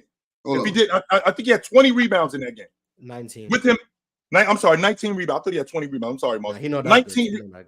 19 rebounds in that game. So when you got a guy like that, that's not something that you can account for. Not as good as Kelly Oubre is as a defender. And I did some homework, Ticket. You are right about Kelly Oubre as a defender. He's actually a better defender than what I thought. But Josh Hart, this is what he does.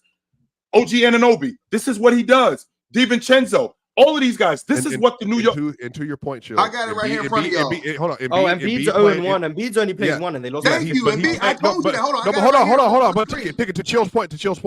Embiid did play January 5th. The Knicks won 128-92. Embiid had his 30 and 10. He was 10 of 23 from the field, and then they blew them out. And then in that game, Isaiah Hartenstein had 6 rebounds, 3 rebounds, 7 rebounds. Which game you talking about? Which game you talking about? Which day? January 5th. This is the January 5th game. Josh Hart off the bench had 10 points, 15 rebounds, and 6 assists, even with a fully healthy Philadelphia 76ers team. But that's what he does, though. He's one of the only he's averaging 10 and 5 on the year. That's what he does. He's a really good rebounder. He's a really good rebounder, and he's a great defender. And on top of that, Ticket, if you look at the Knicks roster, their idea is we're going to beat you at our game. We're not going to get into what you guys do. We're not going to get into the big fella having the ball outside on the wing, the big ball throw. No, our game is dirty work, defense, rebounding, and creating turnovers on our offense. There was no Mitchell. I said if they had Julius Randle, I would pick the Knicks to win this series. Julius Randle played that. Julius was 1 of 11. Hold on 1 second, Swiper. I just said he was there. I didn't say what he did. I'm going to tell you, hold on, because I want y'all to make sense of what I said. Yeah. I didn't say that because of Julius Randle's number output. I said yesterday because of his presence on the court and what he makes you pay attention. Julius Randle also, he battles under the board. So when he's battling and boxing out doing these things, it's helping his other teammates be able to accumulate those type of stats. Josh Hart to come in, crash, and get those rebounds when he's boxing out these bigs and playing. So the fact that he's not going to be there is even more of an indictment because those other two guys, Hartenstein and Robinson. Yeah. Mitchell Robinson. Yeah. What they're going to do is those guys are jumpers now. So these guys are going to be catching early fouls. They're going to get in foul trouble. I'm telling you, bro. Joel Embiid is going to control this series on the glass. Kelly Oubre Jr. and those guys are going to control the series on the glass, and it's not going to be as easy when you have when you're down one of your main bigs. But they might. But do you realize they might be a little bit better though? Like think about it. They're gonna have OG Anunoby, but no, listen.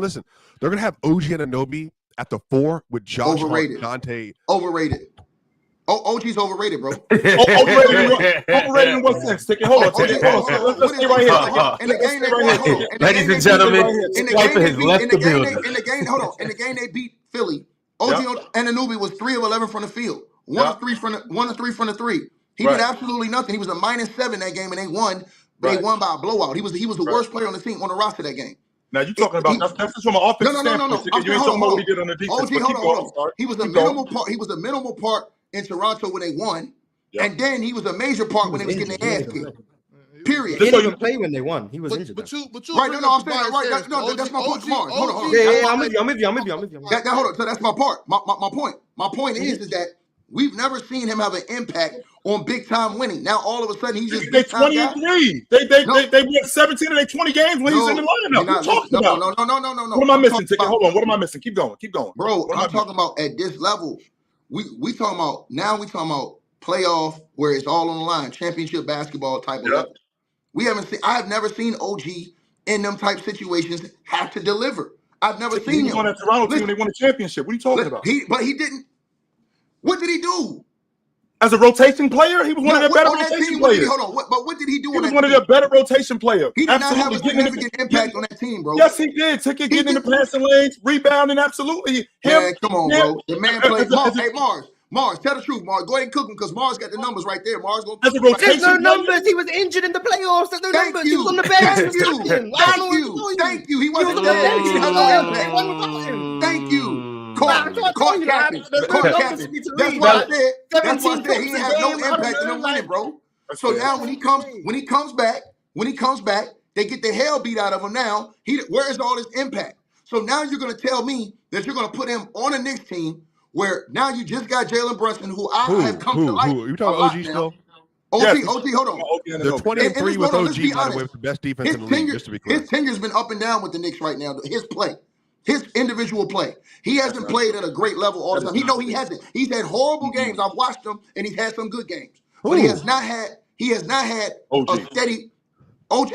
Look it up. He's not an offense. Are we talking just offense? Are we doing this? No. I'm talking about his all-around game. Listen, when he was out, they were still winning. Somebody please, Lord, I don't want to get a stat wrong. I think it's 20-3. 20-3 since they got OG. No, they have been a sweltering but he wasn't playing. Swiper, hold on. What was their record with OG? They're 20-3 is what I'm saying. They won. Hold on, Swiper. When he got hurt, the Knicks were still kicking ass without him. Not 20-3. Yeah, Swiper. He got hurt for a majority. How many games he got hurt for, Mars? He was out for that whole stretch after he got traded over there. He got hurt and he missed I want to say more than 10 games. Am I right, Mars? Yeah, way more than 10 games. And the Knicks were winning all those games damn near. What are you talking about? What's that got to do when with OG? When he first got there, he was healthy. No. He played when he first got there. He got there was healthy. Oh, by the way, Ticket. And then he came back and then he stopped. Yeah. By the way, Ticket. I noticed this. Hold on, Ticket. To follow with this, I noticed this the other day. I don't know if I said it on this, but the OG, again, he's averaging 14 points a game, 39% from 3 since he got there, and he's shooting 49% from the field, which is actually good, and 79% from the line. Did you know, though? So this season, just for context, Jokic led the NBA in plus minus this year with a 680 or something like that, whatever the exact number is. OG Anunoby in 23 games with the Knicks was a plus 353. They were absolutely blowing people out. So, hold on, but let me say this with OG on the court. What were they? Hold on, but here's my point to you. What were their record without OG? So after the trade, this whole after they were winning. Hold on. No. That's for the whole season. I'm talking about without OG after the trade. So BD, I don't even remember when he went out. 1A, whatever your name is, that's a wrong stat. I ain't talking about the whole season. I'm talking about after they traded for OG. OG missed all that time, and the Knicks was still kicking people ass. They still had a great record. Them dudes were still balling. Chill, I'm about to buy. I'm going to buy a computer this week. I'm having a laptop to the side so I can get all these numbers. This my point. Oh, Swiper, you be cooking these brothers without a laptop in front of you? Nah, man. I might as well be on my iPhone right now. Hey, Swiper, I guarantee y'all in some trouble. Swiper, I guarantee you one thing. After this series over with, I guarantee you the Knicks ain't gonna look at him and give him $150 million. He won't. 150. Do you think he deserves Jaden McDaniels money though? No, he won 150. No, do you think he's going to get at least Jaden's money though? 5 year, like what, 130, 128? I think he's gonna get 100. I mean, so just to be clear, CJ or Cameron Johnson got 4 years. What was it, 4 years, 80? What was the deal? Mikal Bridges got 4 years, 96. Do you think he's going to get more than Mikal Bridges did? Bro, after this watch. This is what I'm saying to you. After this playoff series, he ain't gonna be able to demand no 150 from the Knicks. He might get it somewhere else. That's cool. If you find a dummy out there, but I'm gonna tell you something. It was a reason why most of the league didn't want to overpay for him all this time. Masai Ujiri was over there dangling him in front of the world. It was the reason. Their game. That's not what happened. That's not. Masai was dangling. Go ahead. Their game under 500 without OG in the lineup. They 13 and 14 without him in the lineup. I just want to put that on your mind. You said what? They're a game under 500. I ain't talking about for the season, bro. No, I'm talking about since the Knicks, since he got traded to the Knicks, right? Since he got traded to the Knicks, with him in the lineup and with him out the lineup. That'll be 50 games what I'm talking about on the season that he was with the team. So with him out, so with him out the lineup, games against teams above 500 with OG, so they were beating bad teams. Fellas, y'all know the drill. We got to move on. And only because before Ticket and Swiper leave, we got to talk about this Lakers and Nuggets series that starts tomorrow, which will be on playback with Mars Game 1. Y'all be sure to go over there and watch it with him. Make sure you like the video and become a member if you haven't.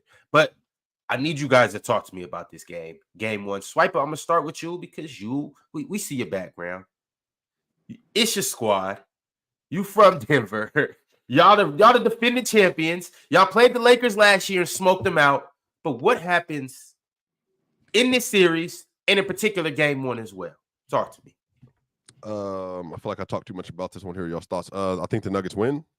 I don't think the Lakers have any answers for Jamal. Their best throw is going to be Gabe Vincent, and that's just not good enough. This might be the worst defense Jamal has seen on the POA. I think since the Utah Jazz series, if I remember correctly, the one he was 2020. Yeah, Jamal has 2 series in his career where he's averaged 30 points a game on 50, 40, 90 shooting. It was versus the Jazz in 2020 and versus the Lakers last year's. He just, if you don't have like people that can make it difficult for him, then he just kind of like is sleepwalking to like elite shot making. Last 5 games of the year, Jamal's averaging, I think, 25, 5, and 4 on 29 minutes a game, 28 minutes a game. And then he was shooting, I think 47% from the 3 and like 55, 54% from the field. So he's been like on fire, I think on 7 attempts a game. Jamal wants this matchup. He loves this matchup.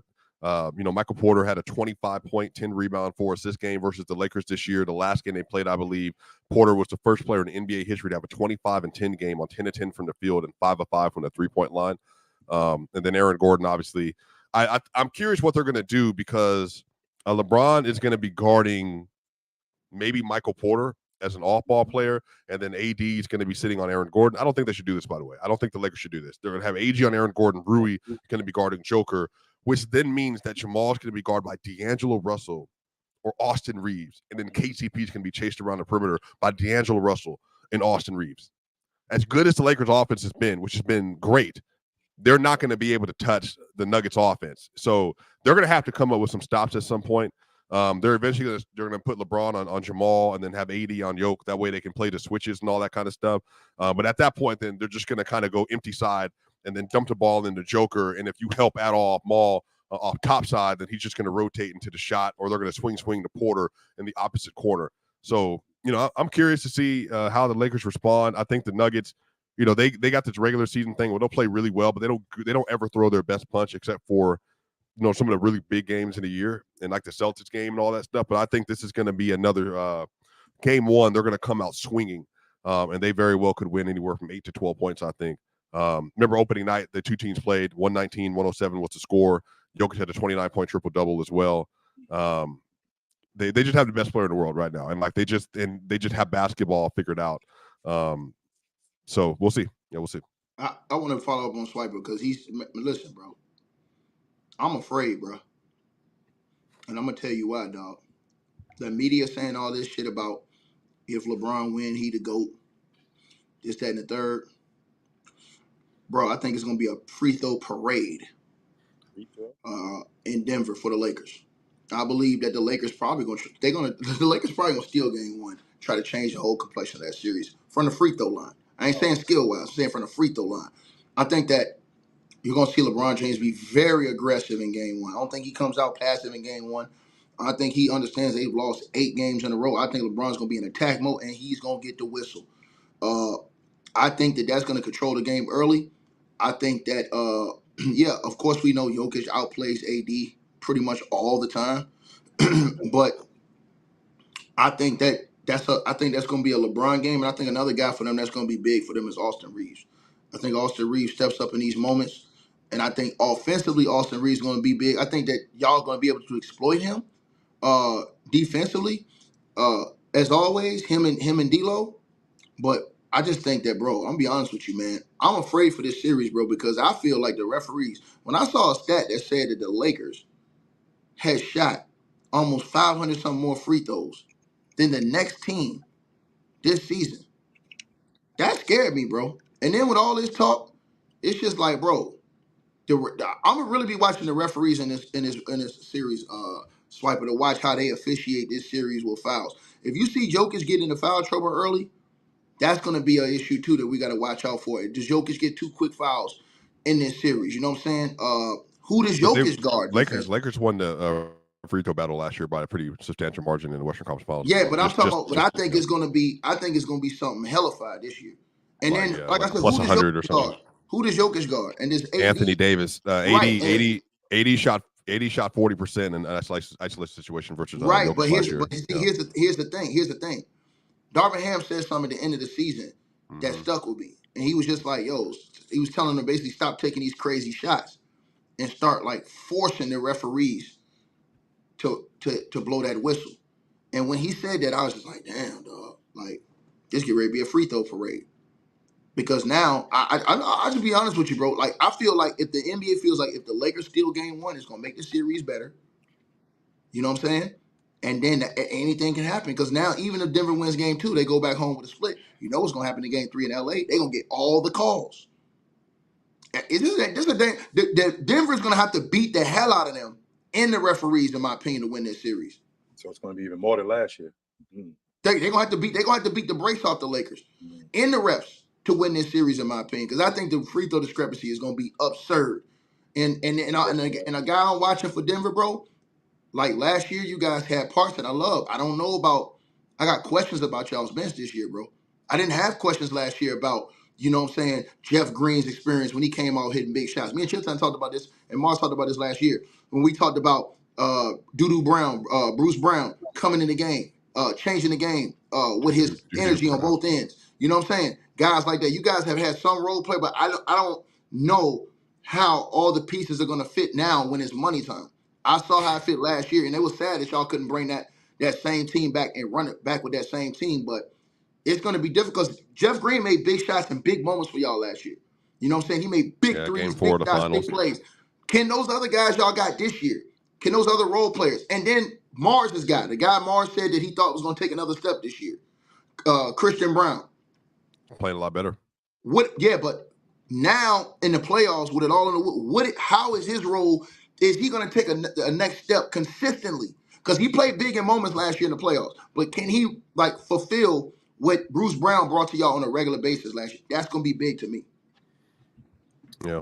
The problem is that, I mean, if the league wants to see you, the conspiracy theory thing, I don't hate it, but I thought we was past that sort of stuff. I think the difference in this series is D'Angelo Russell. He's going to make it more competitive off the strength that Bruce Brown is not there. Bruce Brown completely took him out of this. That wasn't his main matchup, though. Actually, it's not that it wasn't his main matchup. That's not the point, Swiper. The point is that D'Angelo Russell. Series, you're right. That's what Bruce Brown actually took him out of the series. So you're talking about your best long ball shooter, who was integral in him playing the Warriors, who was integral in him playing against Memphis. Now he's completely out the series off the strength that Bruce Brown was in his head.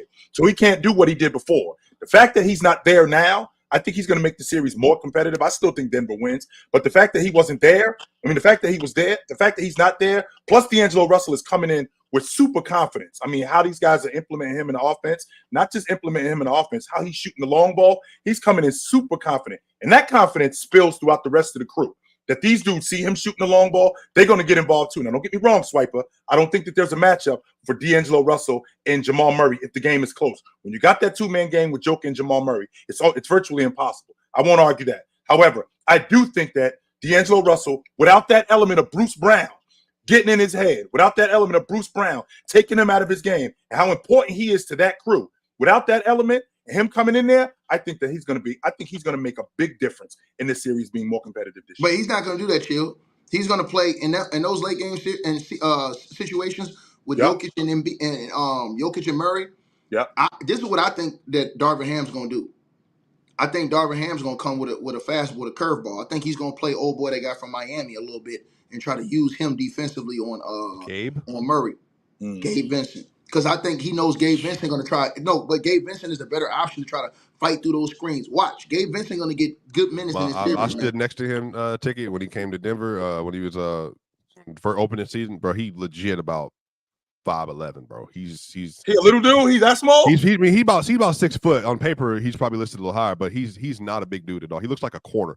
Like but I'm saying he's gonna use him. I can see him in those situations using Gabe Vincent on Murray late games versus D'Lo. I'm saying, Murray's like 5 inches taller than him, though. Is what I'm saying. Like that's right. I mean, but you're gonna have to have a guy like that can fight and get through those screens. You're not putting Austin Reeves on him. You're not putting D'Lo on him. Well, the Nuggets are gonna, but you know what they're gonna do? They're gonna force that. Like whoever they want, they're gonna bring you up in a double drag and try to move you off that. So whoever they want to get, unless you're gonna be like, they're gonna try to pull you out. So they're probably gonna get Reeves or D'Lo, and then from there.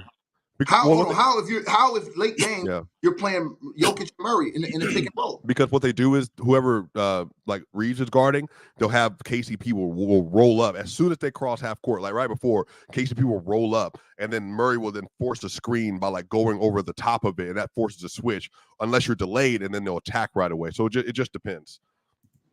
So, I mean, I think, again, I don't think the Lakers don't have a chance in each game. I just think the Lakers are going to have to come up with so many different solutions on every possession. But then also, my methodology has always been the same. If you got the best player in the series and then you have a healthy team and you got the better coach, it's really hard to beat them. It's really hard to beat them in those scenarios. And right now, Joker. Listen, I don't just subscribe to that, Chill, because all them games was close last year, bro. No, they weren't. They were all double. There were three to four games were double digits by. No, down the stretch. No, down the stretch. We had 2 possession games. No, I know. No. Hold on. I get. Don't get me wrong. I know what you're saying, Swiper. I do know what you're saying. They rolled back into the game over the course. That's the point, though. That's the point. Like you get out to a big lead, but then they shorten the lead. And the Lakers, the same thing. The Lakers actually made it competitive. I think the difference here, Swiper, is we don't. If you Denver, if last I checked, whatever works, keep doing it. We don't have to switch up what we're doing. We got the same personnel. No, they don't. No, you don't. Stop saying that. Their defense is better this year than it was last year. Their defense is better this year than it was last year. Does that mean anything for you? No, but I don't. I'm talking about in the moments. Here's what I'm thinking. Bruce Brown wasn't closing most of those games, though. Bruce Brown, hold on, Swiper. Bruce Brown completely took D'Lo out of the series, though. Right. I'm talking about he took him out of the bro. I don't see nobody on our team right now that's going to completely take D'Lo out of the series. And I'm going to say this to you mentally?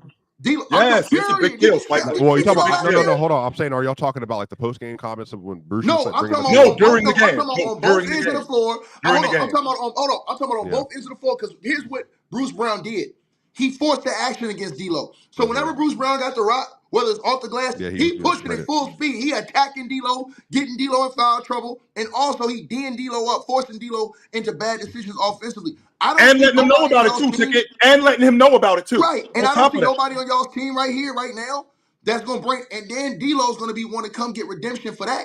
Look for him to come out very aggressive, shooting a lot of balls, really trying to be aggressive to overcome that. Because Bruce Brown's not there. I just want to know who's the other guy you think that can step up in the role of what Bruce Brown, and because Mars said he thought that Christian Brown was going to be that guy. So that's what I'm saying. Who's going to do the Bruce Brown and the Jeff Green type of work? And let me ask you this question, Swiper, because you never answered this question. What is the game plan if Jokic gets in foul trouble? Well, I would say that, by the way. I just want to be clear about this. Just I think factually, Jokic indeed had foul trouble maybe twice last year. I remember correctly, and the last one was in the NBA Finals. So the Nuggets, remember, they're going to roll out the second unit is going to be Jamal Murray, probably KCP, probably Peyton Watson, Christian Brown, and Aaron Gordon. And they're just going to switch everything, play really heavy defense, and that's a really good defensive lineup. And then once they get stopped, they're going to try to run or shot create for Jamal, or he can try to shot create for other people. So that's what they're going to. And then LeBron is going to stagger at the top of the second quarter and the top of the fourth quarters versus that particular lineup. So that's what they would always do. Like, they're just going to have to substitute AD in for the five. You said something else too that I don't understand what you said. You said the Lakers going to have to come up with multiple solutions on offense. What is it that you think the Lakers can do to beat? If you're coaching the Lakers, what do you think the Lakers can do to beat Denver? Yeah, I think spread them out, but it's not just a pick and roll. I think you have to spread the Nuggets out, their defense out. The Nuggets have, per Matt Brooks, writer for the Denver Nuggets, the Nuggets have been one of the top 3 pick and roll defenses over the course of the year. But that's just because they have so many like pieces, like in terms of their like Aaron Gordon, KCP, Porter's a good backline defender, just plays good at the level, obviously 6'4". They have a lot of pieces. So I do think that making a lot of those corner threes on rotation, working in transition, getting the Nuggets out of the half court is the biggest thing. The Nuggets have been an elite half court defense, but if you could run on them and you can get that advantage in your way, the second chance points in your way, the offensive rebound points in your way, if you can win those 3 things, that's how you beat the Nuggets. It's just like a lot of the hustle plays. And you don't even think, and I've seen how disrespectful you were. You don't even think the coach is close, even though Darvin Ham in his rookie year went to the Western Conference Finals and he won the NCAA tournament this year. You don't think the coaching is close, right? Well, I think Michael Malone's one of the 3 best coaches. I'm just saying. I'm just saying. In his first year, he went to the Western Conference Finals as the head coach, and then he won the in-season tournament this year. So he went to the Western Conference Finals, and then he won the only thing you can win so far up until now. But you think the coaching gap, and this is in his first year, coming to his second year. When Mike Malone, what was he doing when in his first 2 years? He was what, He was sniffing booty. He wasn't doing anything. He was at the bottom of the league. What? You talking about when he got to Denver? No. I'm just saying. No, I'm saying you said about the coaching. You made it seem like it ain't even. It's close. not even the same situation. He was coaching a. Remember in 2014 when Malone got there, Byron Scott had just been fired. The Nuggets were a horrific team. They had nobody in the roster. Darvin Ham walked into LeBron and AD in a very good roster. So like that's just the situation are comparable. I'm not saying but they had a hellified situation going on over there. It's not the same though. He had to deal. Hold on. They fired a championship coach and Frank Vogel. He had to then come in and deal with the whole situation with Russell Westbrook that had completely blown the team apart. You know how hard that is within his own? Then he had to deal with all those injuries on the team. Inconsistent rosters, all these other things. If you really think about it, if Darvin Ham really had a consistent roster and didn't have to deal with the Russell Westbrook situation, he'd have won a lot more games than he won. Well, his lineups also are. So again, you're comparing him to Michael Malone, who's been seasoned in all this stuff. They're just not in the same ballpark. Mike Malone wasn't doing what Darvin Ham did when he first came in the league. You're comparing 2 completely different situations, so Ticket. That's what I'm saying. But what I'm still saying to you is this. I even think that Darvin Ham didn't do so bad last year. The Lakers just didn't have a closer. LeBron James and AD couldn't close.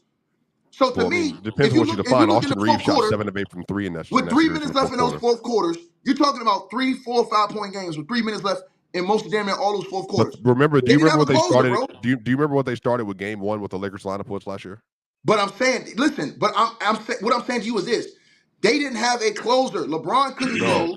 They got Austin Reeves was supposed to be their closer. But Ticket, remember the timeline. They started 3 guards and LeBron and AD in Game 1, and they got dismantled in the first half. That's why they got down 20+ points over the course of that game. They didn't change the lineup, put more size on the court, and then the Nuggets, all that stuff happened, and then it got down to a 6-point game and then a 3-point game from a 20-point game, and then that's when the Nuggets took it back over. So what I'm saying, Darvin's not a bad coach. I don't think you ever blame the coach for everything. I think he's done a good job in spots. But if you're comparing him to Malone, then the Nuggets are obviously going to have the coaching advantage because Malone has seen everything and done everything. And on top of that, and you know this, if you have the best player in the series who's a genius, then you're just able to do more like on the chessboard than the other player does. Like they don't have Jokic on the other side.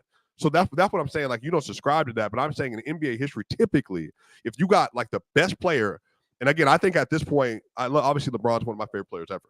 I know you don't feel that way, Ticket, but at this point in time, like there's this pretty large gap between what he's able to do on a night-to-night basis as opposed to Joker, and then from a 2-man game, like Jokic and Jamal, they've run over 3,700 pick and rolls and DHOs together since 2016.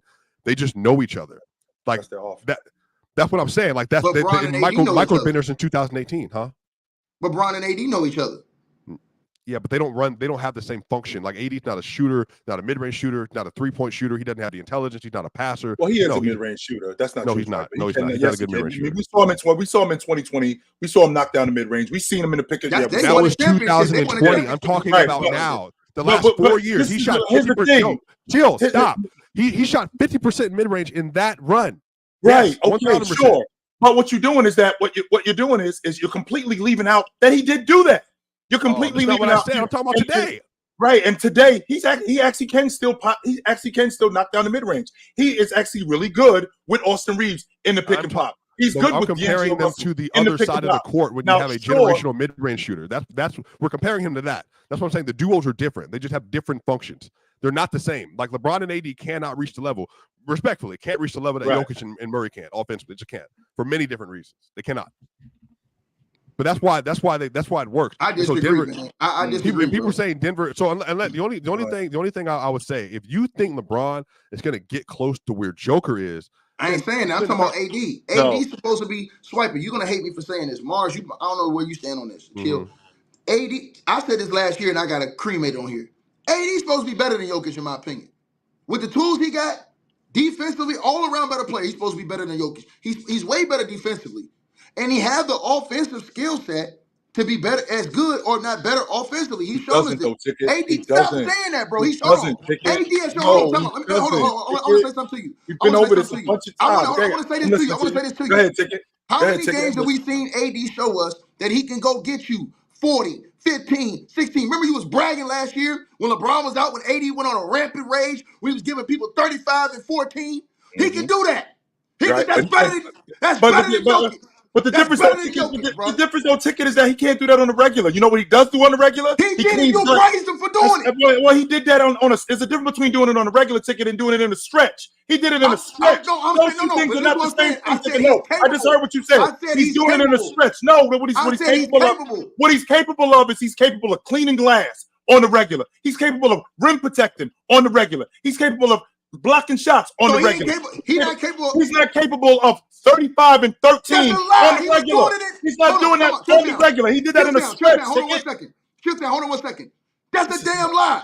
Ron, pull up the numbers what AD was putting up over in New Orleans before he went to the Lakers, bro. AD's game, the way his game was headed, Rich Paul had already said right there. He was ahead of all those dudes. Hold on. He averaged 28. He was ahead of Jokic. He was ahead of Giannis. He was ahead of all those dudes. His laziness and incompetence allowed those dudes to laugh. He wasn't lazy. He was not lazy. Ticket, he got hurt. He wasn't lazy. He got hurt. Ticket, stop that. Man, you never called him soft before he got to Los Angeles. He was a never. Hold on. Not one time did you call him soft before he got to Los Angeles. Didn't I tell y'all already it was the Cali weed? That's what they said. Hey, hold on, Bob. Am I lying, Bob?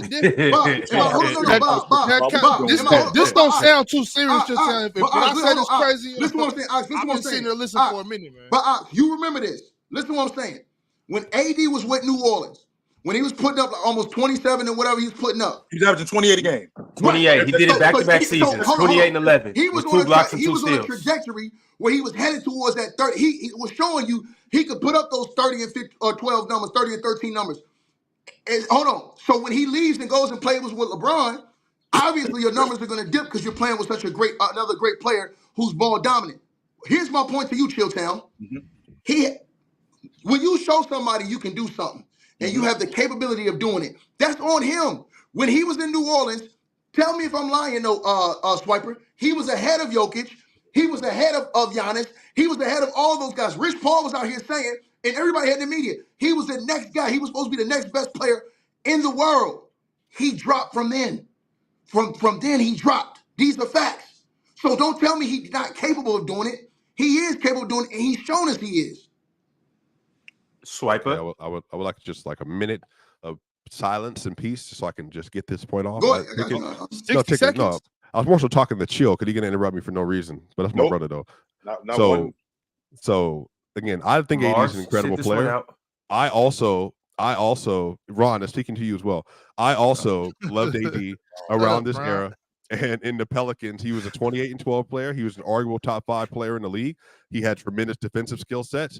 I think what we get misconstrued when talking about basketball is like we look at talent and say should be tools, athleticism, all these things. And even AD, when he had his apex, 28-12, that sounds really good, really efficient.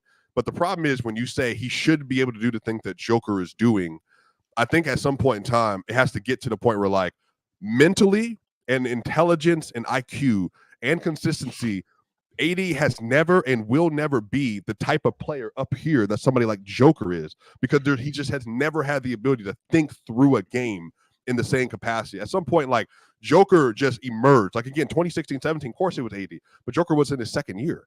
Like Giannis was also very young, and then Giannis grew up and then became a different player. And AD either tailed off, peaked in 20, and then died, but then he's still an all-NBA level player. But like Giannis, Jokic, Embiid, they've all been able to show like certain developments in their game. And the thing that made Embiid crazy, Embiid started off with a great jump shot. You remember this, Dick, in 2016? Remember that first game he played, Embiid would hit no jumpers and like fade away. We was like, no, this dude was crazy. But then Embiid just kept going and going and going. And it's like, damn. But he was the main guy. He never, hold on, Swiper. Here's my point to you. He was the main guy. He never took a back seat to somebody else. When he went over to play with LeBron James, your stats will suffer. When you go, any player that goes and plays with LeBron James, your statistical output will suffer. If he never played with LeBron and he was still the guy, his numbers will still be up. Here's why.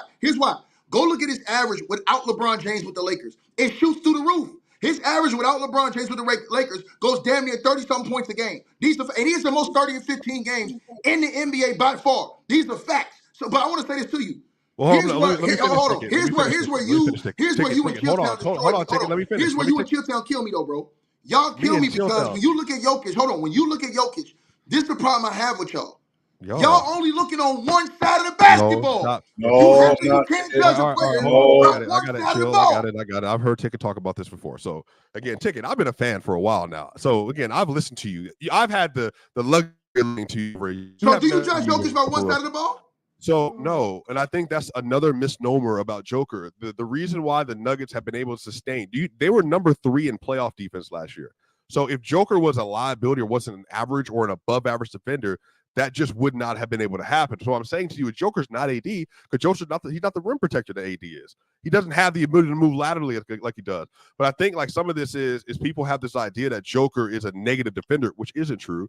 But then on the other end, that AD somehow is like a all-time great offensive player, and they're not. Like they're just not in the same category as players. So even if you want to talk about scoring, Jokic is again, Ticket. I'm not trying to like dismantle you in a disrespectful way. I'm just saying that like if you're looking at the two profiles, fuck all that. Bring the ruckus, Swiper. Bring the ruckus. No, I got it. I'm just trying to get through the logic. No. Hey, Ox, here's the problem I have with Swiper in Chilltown. Them dudes let AD off the hook for how great he's supposed to be. So when I say to Chilltown and Swiper, he's supposed to be capable. Hold on, because I'm in overtime right now. When he's supposed to be capable of that, I mean what I'm saying. Hold on, I'm telling you what. Not only am I seeing, but Shaq, Charles Barkley, all the other all-time greats have said this. AD is supposed to be the best player by far in the basketball in the world. Defensively, he's supposed to already have had 2 or 3 Defensive Player of the Year awards. These are facts. This him that's holding his back.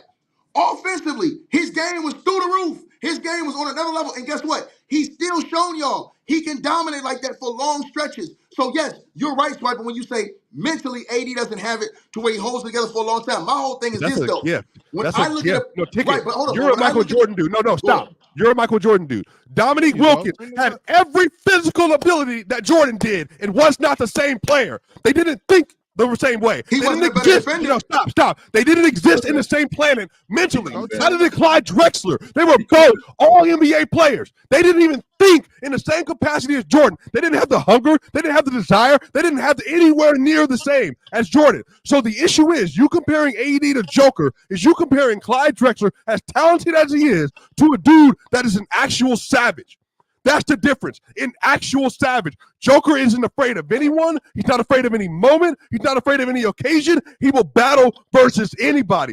AD has never had that. So when you compare an AD on 28 and 12, he has literally never been a lead number 1 option. He could ride to a championship on every single night. He didn't battle against the old play 78 games a year, 82 games a year. Give you a guaranteed 26, 13, and 9. And so the issue is that if you're telling me that AD is more talented than Joker because of physical gifts, I have no issue with that. But guess what? The difference is he don't think, have the ability or the drive or the hunger that Joker does. You're comparing Clyde Drexler to Jordan, and you wonder why you're still stuck in 2016. I agree with you, That's not the way it works. That's not the way it works. You do not get a chance just because you're drafted number 1 overall because you got the capability. Oh, if that's the case, so David Robinson's better than Hakeem because he played two-way basketball because he scored 70 points in a game? That makes no sense. That's not how basketball works. We can all admit that Hakeem Olajuwon, when it came down to it, he wanted it more than all them centers, including Shaq. That's the way it works. Swiper, the final boss agrees with what you're saying. I'm not saying that. Listen. Who's the final boss? You just said AD and Joker on the same planet offensively. Who's the final boss? Listen up, Swiper. Listen what I said. Listen to what the final boss said. I said that AD has the capability to do it. He does not. He doesn't. He doesn't. He doesn't have the capability. Get that out your head. Let it go. I've seen Jokic fold against an old ass Dwight Howard. Fold? Don't give me that. Hold on. Don't give me that. Hold on. He was a different player. Wait 1 second. Don't make me bring up Michael Jordan before he reached an apex. Since we're doing that. Because I'm gonna even this out with you real quick before I go. When you look at this situation, I don't go nowhere. You ain't got nowhere to go, Ticket. You started an argument. You better stay in the ring now. When you look at this situation with AD and Jokic, first of all, when we talk defensively, it ain't even close. We're gonna start right there. It's two sides of the effing basketball. AD's such a great defender, Ron, but he can never guard Joker. That's so funny. He's such a terrific defender that we got to put Rui Hachimura. We got to put Rui Hachimura on Joker because AD's getting his tail kicked in on every game. How great of a defender are you if you can't guard your man? They got to put Rui Hachimura on Joker. Are you kidding me? Hey, watch. Hey, Ron, watch this. Chill, watch this. Tomorrow is is he opening on Joker? Is he going to open it from the mean man on Joker? No. He's not because he can't guard him. Make it in swipe. We always bringing up 80's defense. I got to mute both of you guys. Here's what I'm going to do to finish it out. I'm going to give you each a minute to make your final compelling point on whatever you got to say. Swiper, you got it first. You're still muted. Your mic is off. Your mic is off, brother. Let the loser go first. Go ahead, Ticket. The losers around here, baby. You said Ticket. You said capability, Ticket. That's you what believe you said. that. Ticket, you said capability. My ego looking 40 foot, baby. I'll never lose. You so said anyway, let me say what I said to this dude. First of all, defensively, which he don't like to talk about, it's not even close. Jokic and AD is not even close. Offensively, is more closer than it is defensively between those two. All I'm saying is this. This is all I'm saying. AD has shown the capability to get to elite levels offensively recently. My whole point to Chilltown was this. We have allowed, and I told Chilltown this for years, we have let AD off the hook. You don't have to ask me. You can go ask any NBA Hall of Famer, and I've talked to a lot of them. On the record, you can ask them. They all say AD's supposed to wipe out these guys. That's why when you see a guy like Joel Embiid play against Jokic, he always manhandle that dude and give him the business, right? AD has the capability to do those same type of things. And that's my whole point, is that we let him off the hook by saying, no, he can't. When he does have that ability, he's shown that ability, and we let him off the hook because we don't hold him accountable for all of the skills that he does have and the level that he can get to and the level we have seen him be able to reach to because he's inconsistent. That's where you're right about Jokic. I don't disagree with you about Jokic being at a higher level. My only point to Chilltown was that AD has the skill set and he has the tools to be at that level. These are facts. You ain't got to ask me. Go ask any Hall of Famer in the National Basketball Association. Swipe up. Okay, yeah, no problem. And any Hall of Famer that asks, is AD, can he see? Can he exist? Can he get on a Hubble telescope and look at the planet that Joker is on and reach that apex? They're going to tell you no. And if they don't, they're casual. It's that simple. Because there's something about Joker that you can't just qualify by athleticism, and he should be able to do this. The fact of the matter is, if AD was ever in the same planet, he'd be looking at its opportunity to be a 3-time MVP winner in 4 years, and it should be 4 straight, and on the way to winning 2 Finals MVP. Hey, by the way, Ticket, did you know this? That when Joker wins his 3rd MVP, and on top of that, if he gets to the finals and wins the final this year, he's going to be one of like 6 other players to ever have that resume. And you keep putting Anthony Davis in these conversations. He's in the Embiid conversation, no problem. Who do you want better? Who do you want to line up better? No problem. Who do you want in the playoffs? No issue with that. The issue is that with Anthony Davis, everybody has this mysticism about him, that he's supposed to be this great player, this all-time great player, which he is. He's a top 75 all-time player. But he stalled out. He got to a point. Hey, look, you ain't got to tell me, Ox. He got to a point, and he stalled out. He's still an all-NBA threat, but Lakers fans are every single day asking, why don't we get a more consistent AD? Why can AD show up offensively? Why does AD not do this? They say the same thing as you because they're still living in La La Land. That's not who he is. I've accepted that AD is a number 2. That's what he is. He's the best number 2 in the league. It's the we. The problem is, no, it's not, man. Is, LeBron has been asking Anthony Davis to take the reins for 4 years and still ain't did it. And the only reason, Ticket, do you think that the Lakers have a better opportunity is because of LeBron. Because at age 39 in year 21, we're still expecting LeBron to be the number 1 option. Because AD ain't never been like that.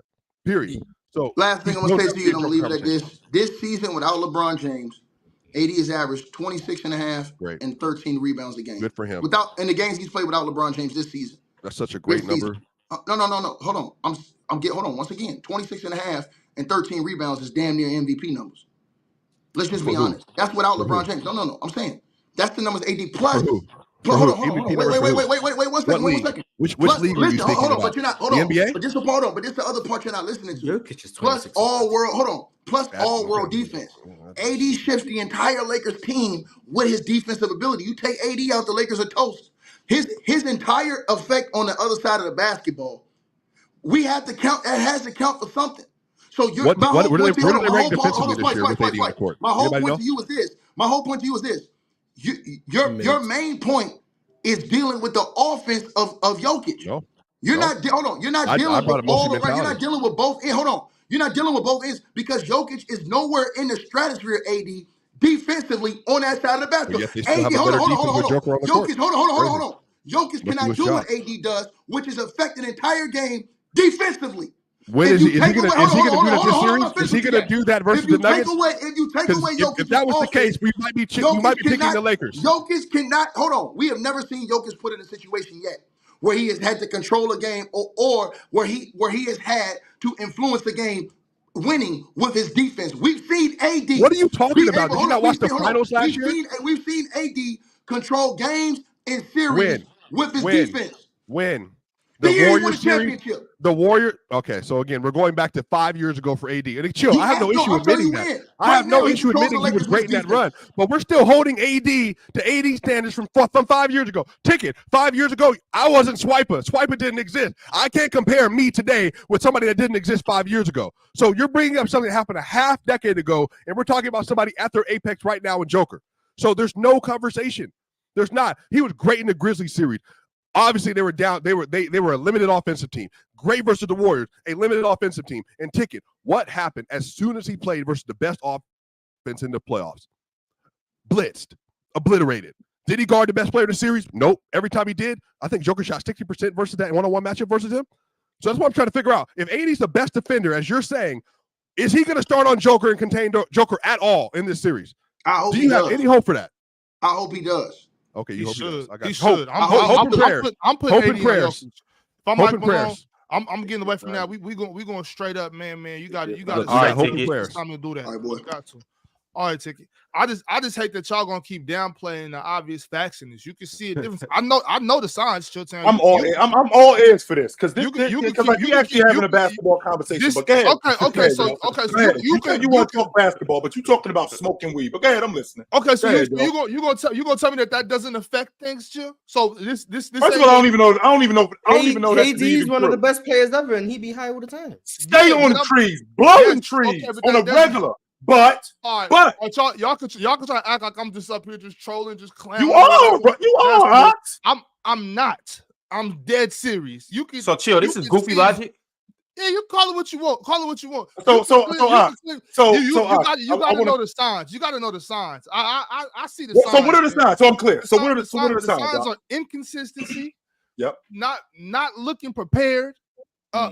The just being zoned out at times when it's like, why he look at him? He just sitting there, just you know what I'm saying?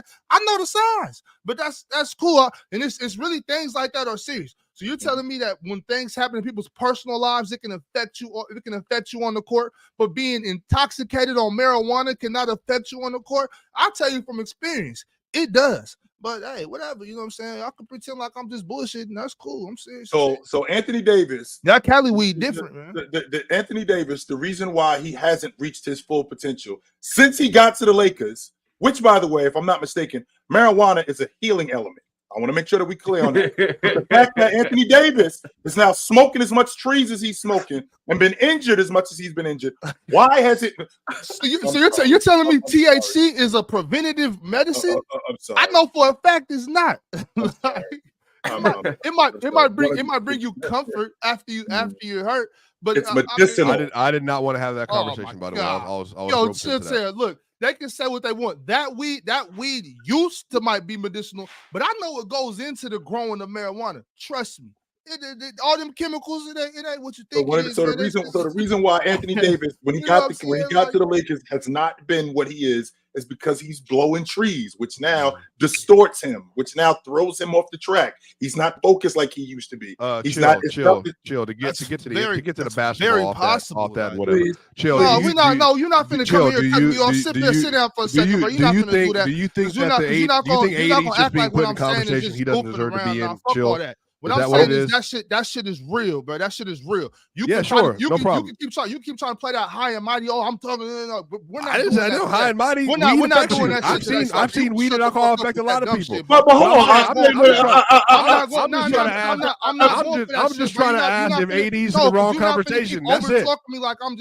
I didn't over. I'm trying to move on from the weed, bro. Because I'll be cool with that shit. I'll be letting you do that shit a lot, but I'm not doing that shit today, bro. Is this realistic though?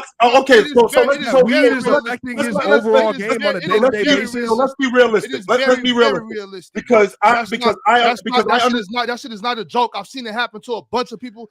But we agree that it affects it. Oh, sure. What I'm understanding right now from you today, what I'm understanding from you today, Ox, right now, Anthony Davis is a drug addict. He got a drug problem.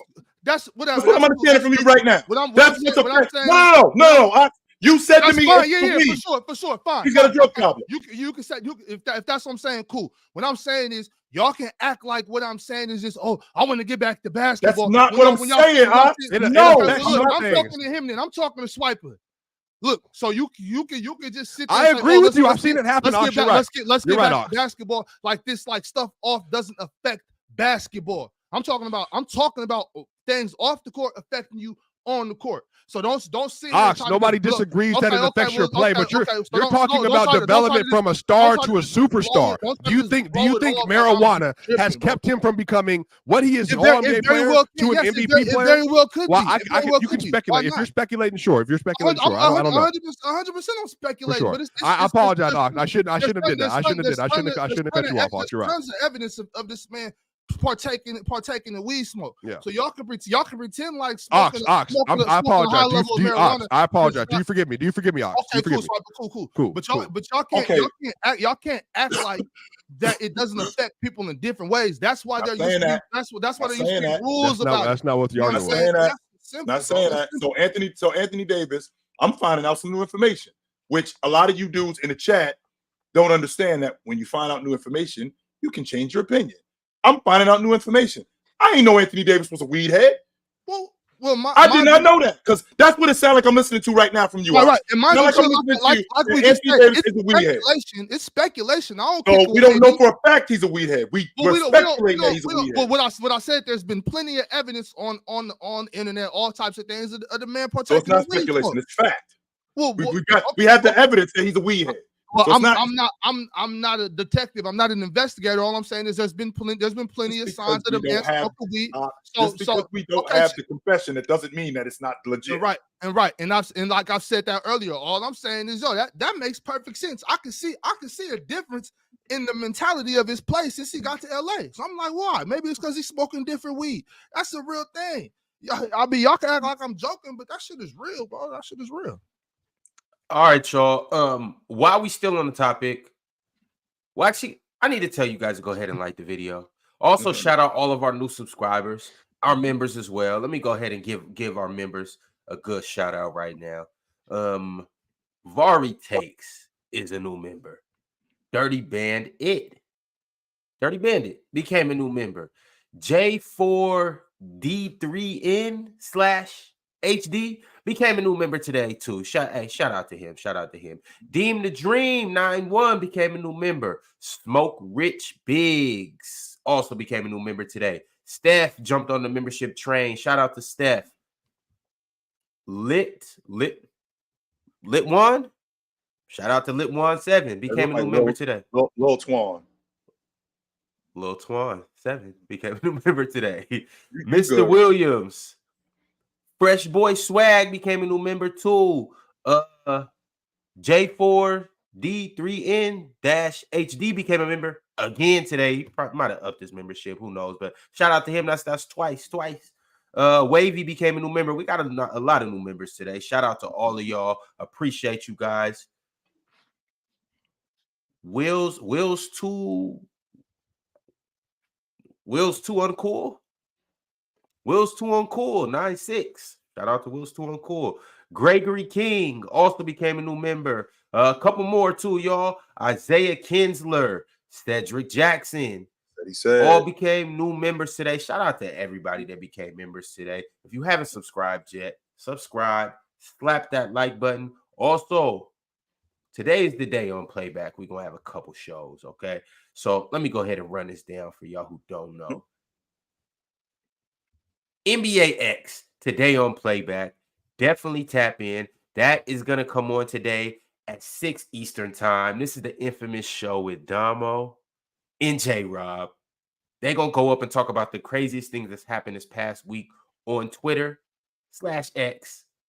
If y'all didn't know, they put on a classic last week, and I expect them to top that today. Also on Playback too, we will have the Sacramento Kings and the Pelicans game with none other than Big Ox. Y'all be sure to tap into that. And then tomorrow on Playback, also Mars is going to do the Lakers and Nuggets game. And as you can see with the schedule up here, this is the new schedule moving forward on Playback. These shows will be on Playback, so make sure you tap in with these shows.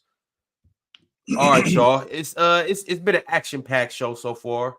We got a little bit more for you, but I gotta honor the super chats and show some love to everybody that sent through some money. So let's go ahead and dive into that. Right from the top, DJ CEO said current Jalen Brunson versus 29.3 point per game Gilbert Arenas. Who y'all got? Love the show, gang. And to the Western Conference Finals too. Jalen or Gilbert? Who y'all got? Jalen. Chill. Gil. Oh no. Mars says it's tough. He doesn't know, but say Gil. Chill. I'm gonna take Jalen. Swiper. Jalen. Yeah. Y'all tripping. Gil clears. Gil clears. But Mr. Sauceman 123 said, pay $2.99. Need $1 back, Ron. Jimmy trade next year. How much longer do you keep this Miami unit together? He'll be 35 on opening night. I mean, I think that this crew is probably peaked. You've probably gotten the best out of them. And Jimmy got hurt this year. Swipe already told me that he got hurt in 22, and that's affected his game. Last year they were banged up. So how much longer do you keep this group together with Jimmy at the helm? Well, I mean, he'll be 35. Every other year they make the finals when he's healthy. Yeah, that's true too, but we haven't really seen him. Like I said, he's averaged, I think over the last 10 years, he's averaged 62 games over the last 10 years. So that's kind of what I expect from him. And he's getting older. So when the Heat got him in 2020, we're talking about a 29, 30-year-old. When they got him in 19, he was still young. He's getting older. So at what point do you start to entertain moving on from him and upgrading the roster? Upgrade? I feel like they trade Jimmy. They're kind of restarting a little bit.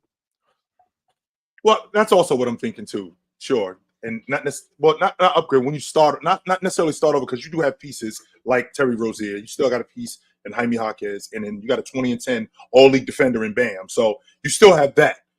So with that, at what point do you move on? Not necessarily start over, but retool, because you still have tools in the box. It's not like you're starting over with nothing.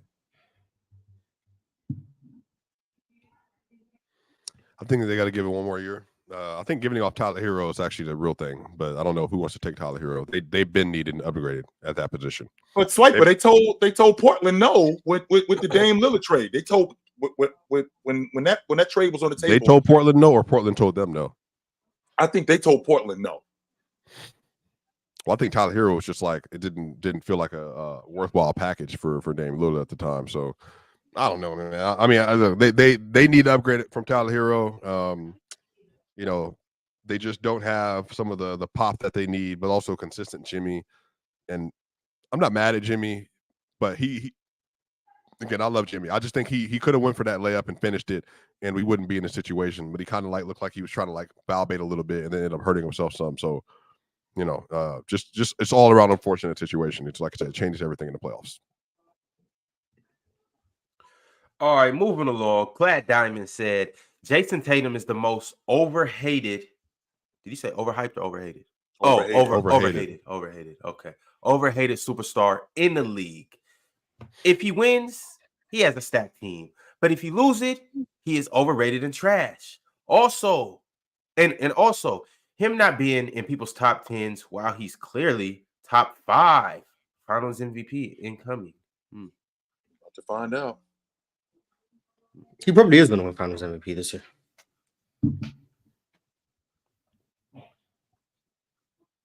We think that's just foregone conclusion? Shout out to him. Worst Finals MVP since Iguodala. Nah. Shout out to Derek White. Last person, first person to steal a Finals MVP since Iguodala.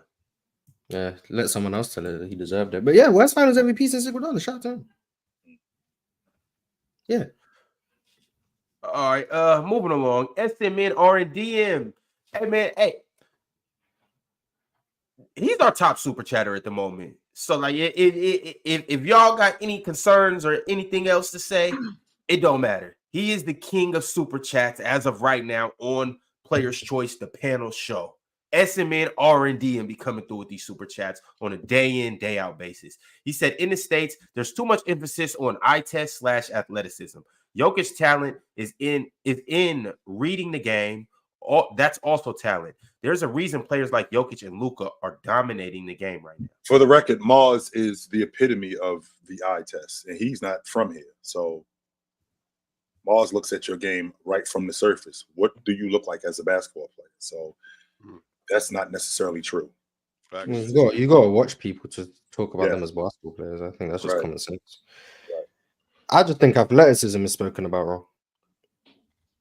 But that's just, I don't think people are going to change how they view athleticism. So as long as you're not running fast or jumping high, they're not going to view you as athletic. That's kind of what athleticism is, though. I mean, running fast and jumping high. That's kind of what being an athlete is. If you run fast in somebody, and man, don't get me wrong, Miles, athleticism matters when you play basketball. And some of the best athletes, not some of the best basketball players aren't as athletic. Bird wasn't that athletic. Luka isn't that athletic. I mean, there's plenty of great basketball players who are not great athletes. I mean, as good as Mitch Richmond was, Mitch Richmond wasn't a great athlete. He was a good athlete. Drink water, asking the good questions.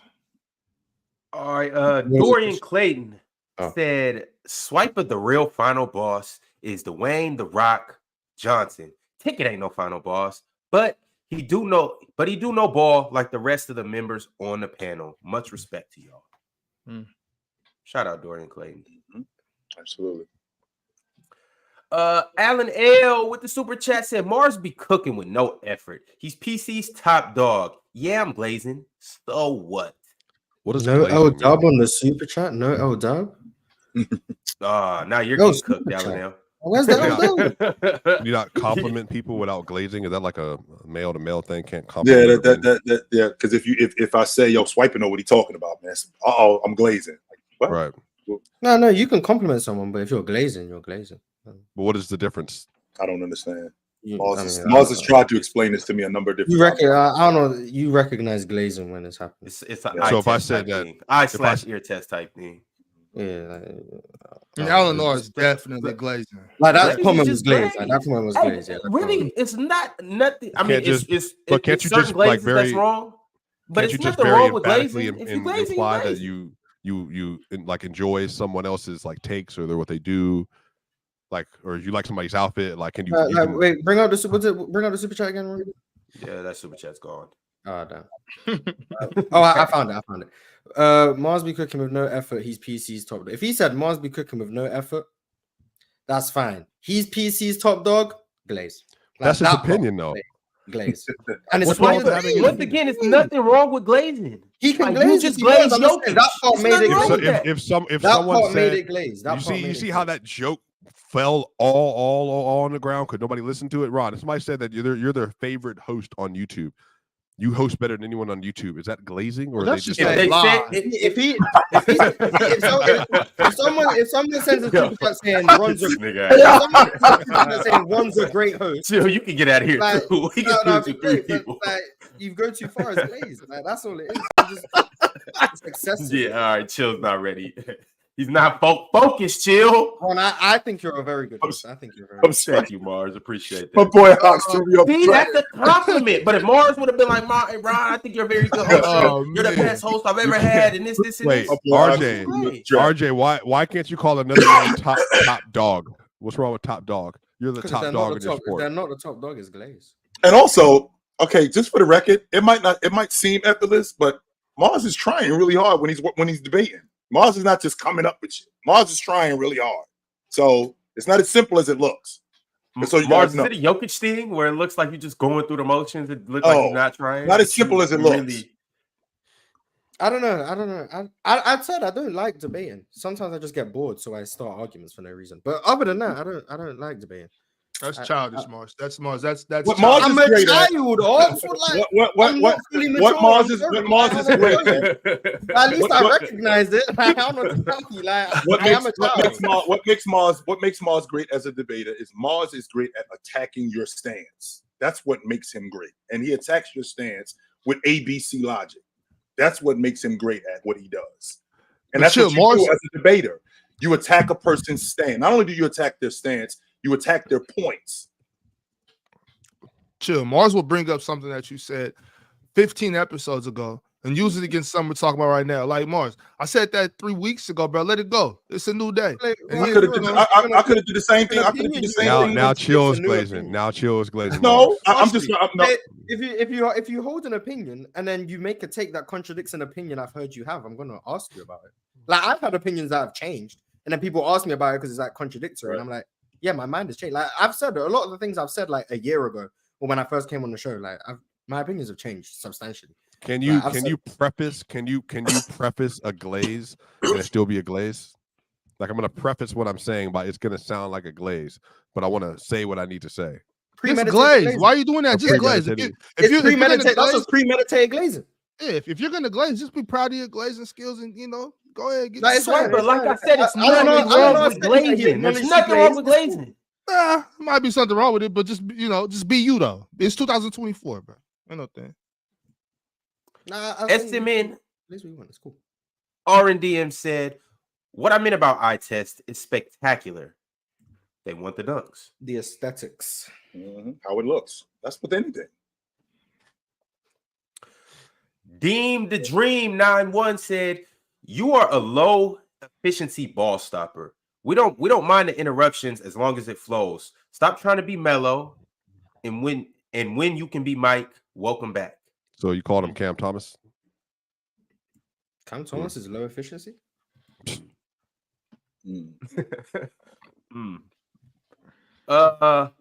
Ryan Roscoe said, "Glad Ticket is back. Still can't believe they brought a TikToker on here saying Curry could beat Kobe 1v1. Who's the TikToker that they referencing? That was crazy. Jack Coat. Yeah, Jack Coat, yeah. Hey, I actually checked out his TikTok before, and I think Jack might could play a little ball. I don't know if he's dope, but he might could play a little ball. I seen one that he said if you replace Jalen Brunson with Derek White, the Knicks are in the same spot. See? Well, to be fair, Derek White was a borderline all-star player, so that's a bad take. But I mean, still, I'm just talking about it on the court. I think Jack. I never seen it. I had to bring. I remember I seen it. I was wondering if he's ever going to come back so I could ask about it. But I'm glad I haven't seen him since. Oh, Jack could be back. I wouldn't be here. We're gonna get Jack Dion and Ticket on one episode. Oh yeah, my tooth is fucked up right here, bro. I'm gonna have to if you get Dion and Ticket on one episode, that's great for me because I know I won't have to talk for an hour and a half. They got it. Them two, oh my god. What? Hey, chat. We gonna run a poll or something. We gonna find the duo that you guys need. We gonna find it. I promise you. Oh my goodness. That's must-see TV right there. Drink More Water said, "Why is it okay to talk about different players' diet / off-season commitments that affect play, but talking about players' drug use isn't?" I just think it's just mostly speculation. So I can't really confirm or deny. You know, it's all speculation, Swipe. Every time you get up here and say something about a player, you don't know what you're talking about what a coach does in the huddle or what they do in the offseason. It's all speculation. So for me to say something and then y'all act like, oh, we're not talking ball when I had to sit here and listen to y'all talk nonsense about non-ball topics, it's crazy. What's a non-ball talking exactly? Not well. That's like Harry Potter. Are you saying that? Let me go back 1 second. Let me go back to what I just said. What I mean by that is talking about things that pertain to basketball, but aren't really.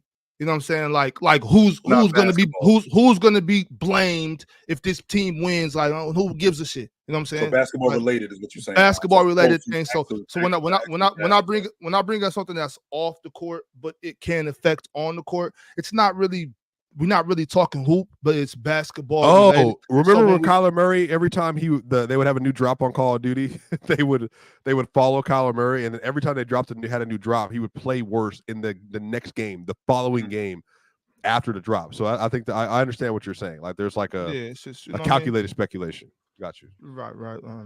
But the difference, like for example, with Drink More Water Super Chat, I mean, we've seen the evidence with guys actually working out in the off season and not working out in the offseason. We've seen guys come into camp out of shape. We've seen guys come into camp in great shape, and we've seen how it's affected their game.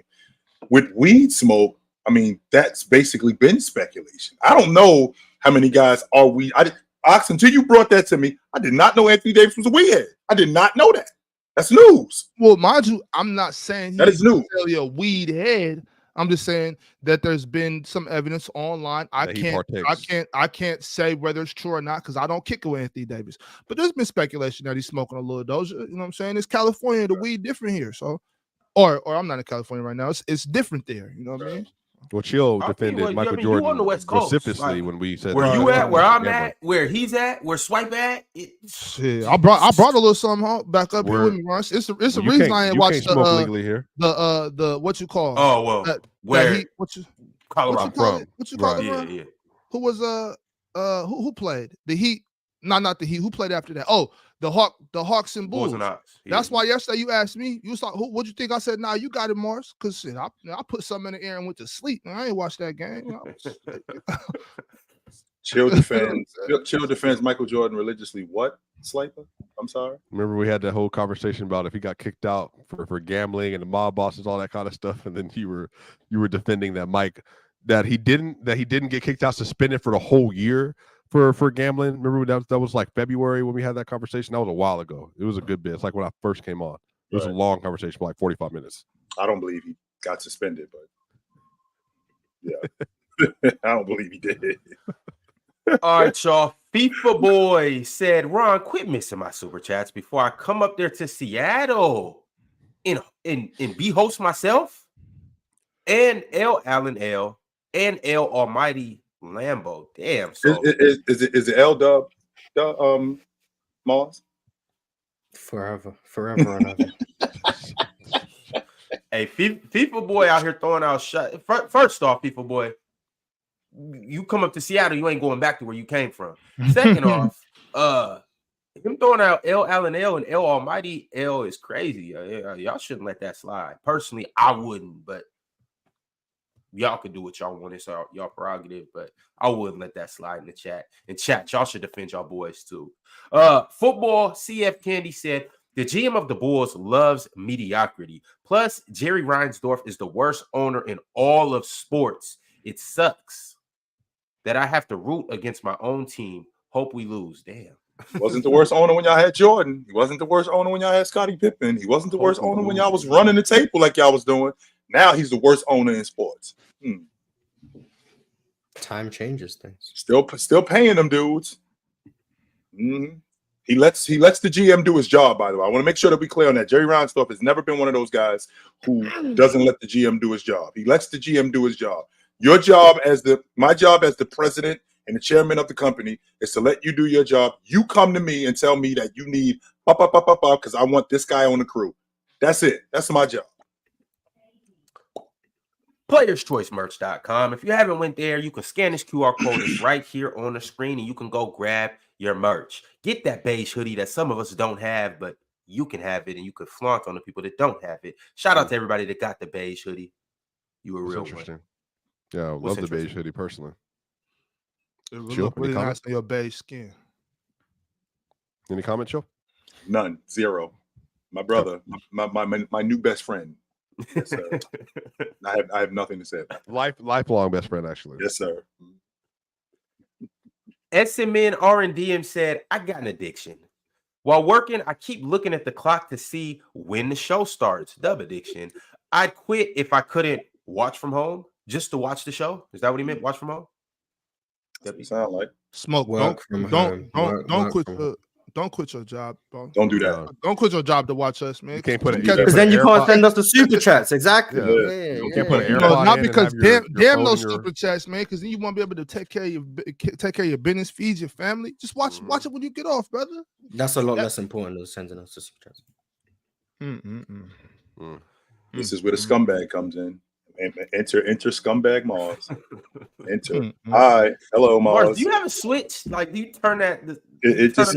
I'm just naturally a bad person, but it's just hard. Later, Swiper. Good to see you, brother. See you next week. Swipe. Don't come in here all mad and groggy and sad when y'all go down 0-1 on Monday. You want that same energy. I'll be the same person today as I am tomorrow. We're gonna see it. We're gonna see it later, brother. Hey. Swipe been cooking the last 2 days? Yes. Cooking who? I just said cooking. I'm not putting on no names.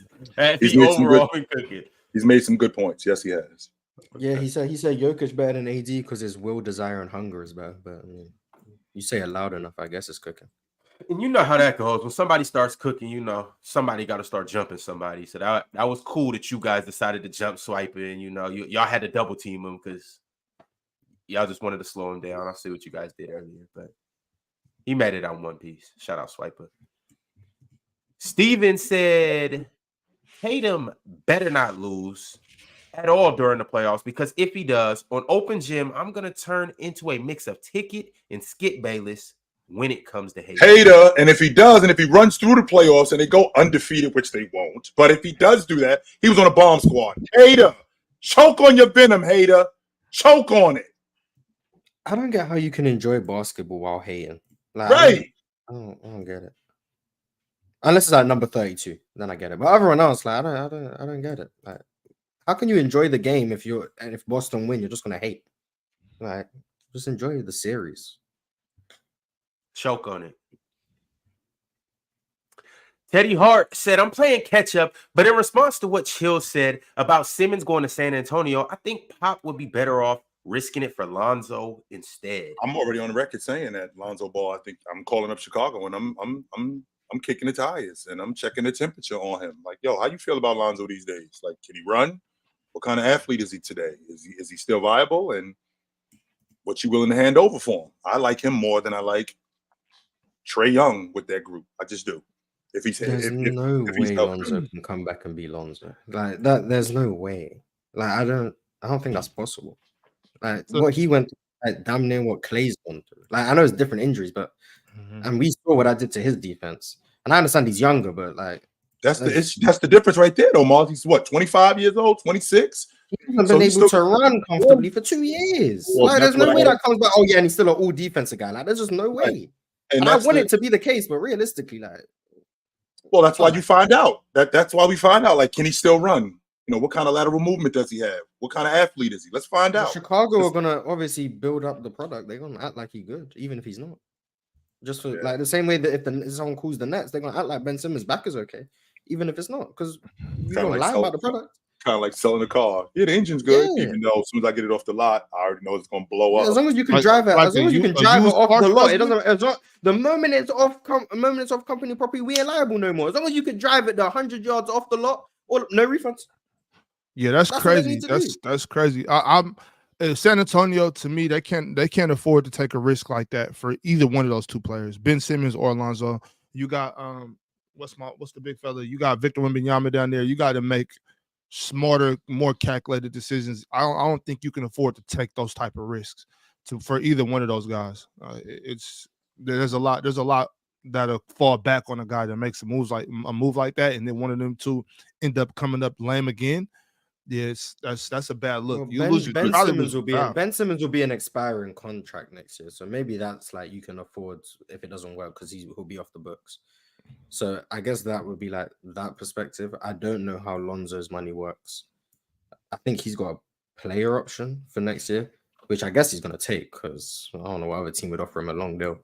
So I guess for those reasons, you could take a risk on both of them just for that. Lonzo has a player option next season. Yes, so so that basically means that if he takes that player option, you know, he comes off the books. I think the reward is higher than the risk, Mars, to be quite honest with you, because Wemby, I think because Wemby's 20 years old. So if this doesn't work, we still got a lot of time with him. But look at Pop's age though. You know what I mean? I think Pop's going to be going anyway though, Big Ox. He's going to be going at some point. Anyway. At some point, yeah. But if you look at what Wemby did this year and the impact he had on basketball, just look at his stats and things like that. If you can get a couple guys in there right now that can uplift in certain positions, maybe get another big guy down there to bang a little bit, maybe get a better a more seasoned distributor in there. They can be a playoff team next season. So I wouldn't risk that on a guy and start. Let's say Lonzo has a good summertime. You know, he's working out, he's back, right? And then let's say they take the risk, and then let's say his knee goes out early December. And let's say they were playing really good, and then it just drops off. I think that's a bad look for whoever makes that move. Now I understand he comes off the books, but at the level of Victor Wembanyama, I'm looking for guys like Trae Young, Darius Garland. I'm looking for guys like that can probably hold up a little better, even though both of them have had injuries. You know what I'm saying? But the two injuries that we're talking about with Ben Simmons and Lonzo Ball, that's serious stuff. So for those two reasons. And mind you, I love Lonzo. I really hope he can come back and finish out a decent career. But I can't risk it if I'm San Antonio. Another team, go ahead. But they got Victor Wembanyama over there, so they got to make smarter choices. Personal opinion. Now, what I want you to do, Ox, with everything that you just said, I want you to flip the script now on Lonzo. Let's say he comes back in. He's actually really solid. He's actually really good. He can run. He can still defend. Can he still defend like he did 2 years ago? Probably not. But can he still run like that? Maybe. Is he still athletic? Maybe. And with the distributor he is, with the jump shooter that he's become, and him being healthy, just showing that he could hold up. I mean, how much better? On top of that, I got him on a cheap because I know this sounds ridiculous, but getting him at $21 million, that's on the cheap. I end up getting my starting point guard on the cheap. So if I end up getting him on a cheap and he's as productive as I think he can be, if he's healthy enough, I'll take that every day. To be honest with you, I'm gonna be honest with you, Ox. I think Ben Simmons is washed. Yeah, I do. Ben's done. I think. I think Ben Simmons is washed. I do. I believed in the comeback year last year, but he got hurt. So next year is the comeback year. Yeah, I'm off Ben Simmons now. Now put it that way, Chill. If that is cheap, I don't know what you do to get him over there. Who you send to Chicago? I don't know how you go about it. I'm not privy to all the contract situations and who's making what in San Antonio and this and that. But if we were to look at it and you could do it without giving up anybody significant, no first round draft picks, I'm all for that. I'm all for that with Lonzo because, as you said, if we can get 80% of what Lonzo was before he went out, the floor general he is, the distributor he is, the IQ he has, that is a winning recipe. You want that. And so I can get behind that if you could do it the right way. Ben Simmons, I wouldn't. I'm telling you, Chill Town, I wouldn't give up anything for Ben Simmons. I'm talking about I wouldn't give up. I'm out on Ben Simmons. I'm talking about the last of my endo smoke. You can have none of it. None of it. I was in on Ben Simmons. I'm out now. I'm out. All right, y'all. Estimin R&DM said, "Oh, it makes sense now why Mars wants him to keep his job." He said, "Mars, I'm gonna send you a band, no cap. If the Mavs versus Bulls happens and the Mavs win the chip, it will be a small cut of my winnings." Man, I believe in the Bulls, man. Even though they're gonna lose tonight, but if they don't lose tonight, they're going to the finals. Mr. Aboriginal said thoughts on Ray Allen saying him and Bron in 2013 would have left if he didn't make that shot? ? Is that on Bron, Chill? Or did he not have, quote unquote, enough help? So that crew was together at that point, 10, 11, 12, 12, 13. So at that point, you got one NBA championship, 2 finals losses. That's not what this crew was put together for. His contract was up next season. Pat Riley, being Pat Riley, is not going to let James just walk out the front door like Cleveland did. He's going to get something substantial for him. Yeah, I could definitely see that being the end of it. Why didn't he just? Who was that? Was that Tony Parker or was that Manu Ginobili? Why would that half-ass closing out like this? Just put your hands up, please. Tony closed out. I think it was Tony. He didn't want to. He didn't want to foul him and give up 3 free throws. So no, which, by the way, if I'm not mistaken, that's a foul. That's a foul today in his area. That was a foul today. And sure, you know, I hate flyby closeouts. It's not a closeout. I hate flyby closeouts. It's terrible. But you could have at least done that. He just ran up on him like this isn't the best shooter walking. You know what I'm saying? At this point, I still subscribe to this way of thought. But hey, I'm an old head, right? Ray Allen at that point was 100% the best shooter to ever touch the hardwood. I still think he is, but let's get past that. Ray Allen was at that point the best shooter we had ever seen. There's no reason for you to close out just looking at him. Oh, that kills me every time I see it. Manu Ginobili shouldn't have gone for the rebounds. There was so much that could have happened right there. I don't want to. Tim Duncan shouldn't be on the. Tim Duncan shouldn't have been off the floor. Tim Duncan should have been in the game. Manu Ginobili shouldn't have gone for the rebound. Tony Parker's closeout should have been back. Manu Ginobili and Kawhi Leonard shouldn't have missed free throws on the other end. There's a lot of things that went wrong. That's make sure we remember that part. Leonard could have iced the game. Tim Duncan missed a layup.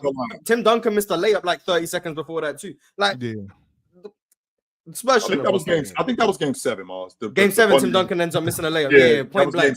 Yeah, like what are we talking about? Like the Spurs did a lot wrong. They killed themselves. The Spurs killed themselves. That shot, it hurts. It still hurts. I hate that. Mavs Luka Kyrie said Tatum got the easiest road to the finals of all time. No excuse. Y'all do. I'm telling you, y'all do setting me up here. I feel like the okie doke. I feel like I'm telling you, Ron. I know the difference between finding $20 on the ground and finding a big ass bag of money. And yeah, somebody's setting me up here. I'm getting set up here, and I feel it, and I don't like it. Drink More Water said those CJ stats look a lot like Jamal Murray. Yeah, Jamal averages like 28 a game in elimination games on like 60 something true shooting. I can't remember. So yeah, but nah, man, CJ plays bad in elimination games because he's a bad defender. Thickest Pilot 9 said, Ticket didn't lie. AB goofy as F. Get that nigga help. Nah, he needs some. You know what he needs? Probably just needs some good weed. Fresh Boy Swag said, Ron, how can I send a $25 super chat and it not get read, then I get banned? I am an avid supporter, but if I get banned for responding, dictatorship. Well, you see, Fresh Boy Swag, if you send a super chat disrespecting anybody up here, I personally don't care if you disrespect me. Y'all can send through super chats all day calling me L host, yada, yada, yada. I'm not tripping. But if you send through a super chat disrespecting these other guys, I'm not going to put it on the screen and I'm not going to acknowledge it. I don't care how much money you spend. I'm going to stand 10 toes on that. I'm not going to let you disrespect my guys, especially if they not feeling it or in the moment in time if it's going to cause somebody to crash out. So y'all can get mad about that.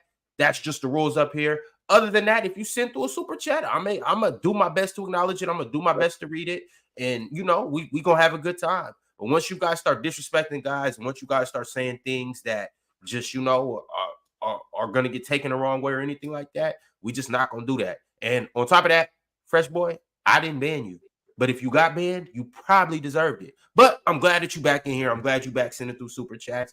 Continue to rock out with us because we're gonna continue to rock out with you. Did I just hear Ron being a W host for like 2 minutes? That's what it sounded like, didn't it, Mars? It did sound like that, right? So you know what that means now, Mars? We have a capable W host. You got to do that on a regular round. You do understand? That was some solid hosting. Yeah. He's too unstable. Yeah, that was some solid hosting right there. Hey, I'm AD. Am I asking too much, Ox? Hey, I just sold it up for a second. Am I asking too much, Ron? I mean, Ox, I think I might be asking too much. Where that little half a piece? Out of 5 days, I think we can get 3 good ones from Ron. Though I think that's fair. And that's good. 3 out of 5. That's good numbers if you ask me. Mr. Rudy Poo said, still believe the Knicks take it, but for context, Joel rolled his ankle during that Knicks game and wasn't the same. Well, he's gonna be injured this whole series too. So I mean, if Joel Embiid gets injured with something else other than the knee, I'm not gonna be able to take it. It's hard having fit like every year. Like I want to see Joel healthy in the playoffs because I want good basketball, but it never happens. Like it's just so annoying. Like I want to see him healthy. I want to see Kawhi healthy. I want to see these guys healthy in the playoffs, and it just never happens. And like, Giannis is starting to go down that road for me too. Like I want to see Giannis healthy in the playoffs, but like damn near every year, except even 21, he goes down. Like every year, he's getting hurt too, except 2022. So that's annoying me. Like I don't want to see Leonard torching people, right? Like I don't want to see Giannis just going off. Like I don't want to see Paul George or James Harden scorching people. Like I don't want to see that. Yes, I do. Only except I haven't. Yeah, so what am I supposed to go off of? What am I supposed to go off of? I'm going off of what I've seen consistently from these dudes. Damn. I'd love to see Leonard be healthy. And I'd love to see Leonard go off in the playoffs like he did in 19, like he was doing in 17. I would love to see that. Problem is, can't hold up. And he has Jay Got Game said, Mars, you got to tell me the Knicks' overall record against teams over 500 because you love to throw that stat in. People who believe in the Knicks. Oh, I think their record got better after the OG trade. I think it's like 21 and 22. So they're still below 500. But a couple of those games are against the Sixers without Embiid, teams resting guys, all of those things. So like if it was fully healthy teams, I don't know what their record is, but they are 21 and 22 against teams 500 or better. They're 20 and 21 if you take out the Houston game because we were 500. So if you take out those games, they're 20 and 21. The Porter brothers are just on a straight crash out course this year. What did the other one do? It's just crazy. He was just sentenced to 6 years in prison for DUI, vehicular homicide, and vehicular assault on Friday. Who? So he hit someone. Colvin Porter, another one of Michael Porter's brothers. So it's 3 of them. So it's other brothers. Yeah. So he goes. There's a lot of them. They got sisters and everything. They all hoopers. They all dope. Damn. Yeah, I believe they got two. I believe they got 2 or 3 sisters. But Right. he got 6 years. I don't know how many people died in the accident. I don't really know all the details. Damn. But yeah, Rest in to it. peace to the victims. Damn, that's super corny right there, yo. He got 6 years, which crazy. Life sentence for ending lives. Yeah, this is America, Mars. Yeah, they don't throw you. But Ron just left us. So super chats, Mars, focus. Super chats, Mars. You got it, brother. Our coach got thrown out the game, so the big 3 got to handle it. Duce Rhodes ticket just waffling out there. Nice. When OG and Randall were out, they were around 500. I think Chill said their record 13 and 14. Bino or Bino said Swiper smoking the first boss like a backward. Nice. I see Ron backstage. There you go. Go ahead, Ron. Read some super chats. We was holding it down for you, Ron. Yeah, we did a great job. Backward? We was holding it down for you. Nah, I think it was just a lot of nonsense from both sides. All right. Duce Rose said, final boss? Nah, ticket is Jimmy Uso. Just straight L's. Do we know who Jimmy Uso is? I do not know who. I was about to ask y'all if y'all in the wrestling. I don't know who Jimmy Uso is. Who is Jimmy Uso? Oh, it's a wrestler? I guess. I have no idea who that is. Googling. Yeah, wrestler. I don't know who Jimmy Uso is. Sorry. He's Samoan American professional wrestler, currently signed to the WWE. Oh, that Uso. Okay, I get it. I'm sorry. Shout out Jimmy Uso. Shout out the final boss. Shout out ticket. Shout out EJ to all those said, brothers out there. Swiper with the nasty takes. Joker only dominating because the league doesn't have enough athletic 7-footers to challenge him. 2020 finals? Question mark? We got plenty of athletic 7-footers running around. And even if they didn't, that's not his fault. He's supposed to be like, you know what, I'm gonna take it easy on y'all because y'all not 7 foot tall and athletic. Can we use the same logic? Can we use the same logic with Shaq? You know, they ain't have a bunch of guys as big and strong as Shaq. So Shaq. No, people just think 2020 Jokic is the same as 2024 Jokic. So the game plan that worked in 2020 is clearly just going to work now. That's just thought process. Even the Timberwolves had Rudy Gobert and Cat, and they couldn't beat the Nuggets. And that's with Jokic with a wrist injury. Aaron Gordon wasn't on that team yet, right? No, he was not. KCP was KCP. It was Jeremy Grant. KCP was on the Lakers. Jeremy Grant, like this Jeremy Grant, he was super light.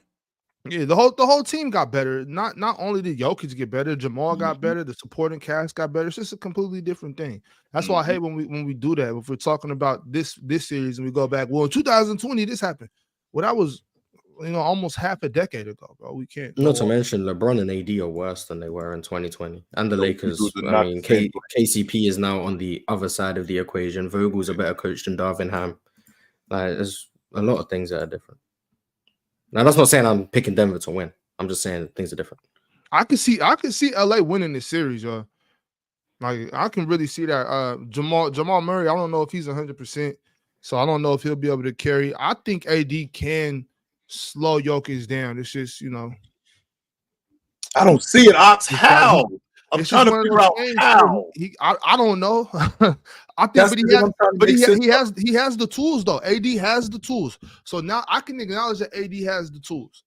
With that, So with that being said, it can happen. It's about sometimes I think, especially when we get to talking about what's going to happen in the game, we over scheme. I think there's such thing as over scheming. Sometimes you just got to take it back. You got to take it back to the blacktop. You got to take it back to this mano. Just straight ball. Okay, we don't got time for Rule, you guard him. AD, you guard. Nah, man. AD, go guard that man and sack up and let's play ball.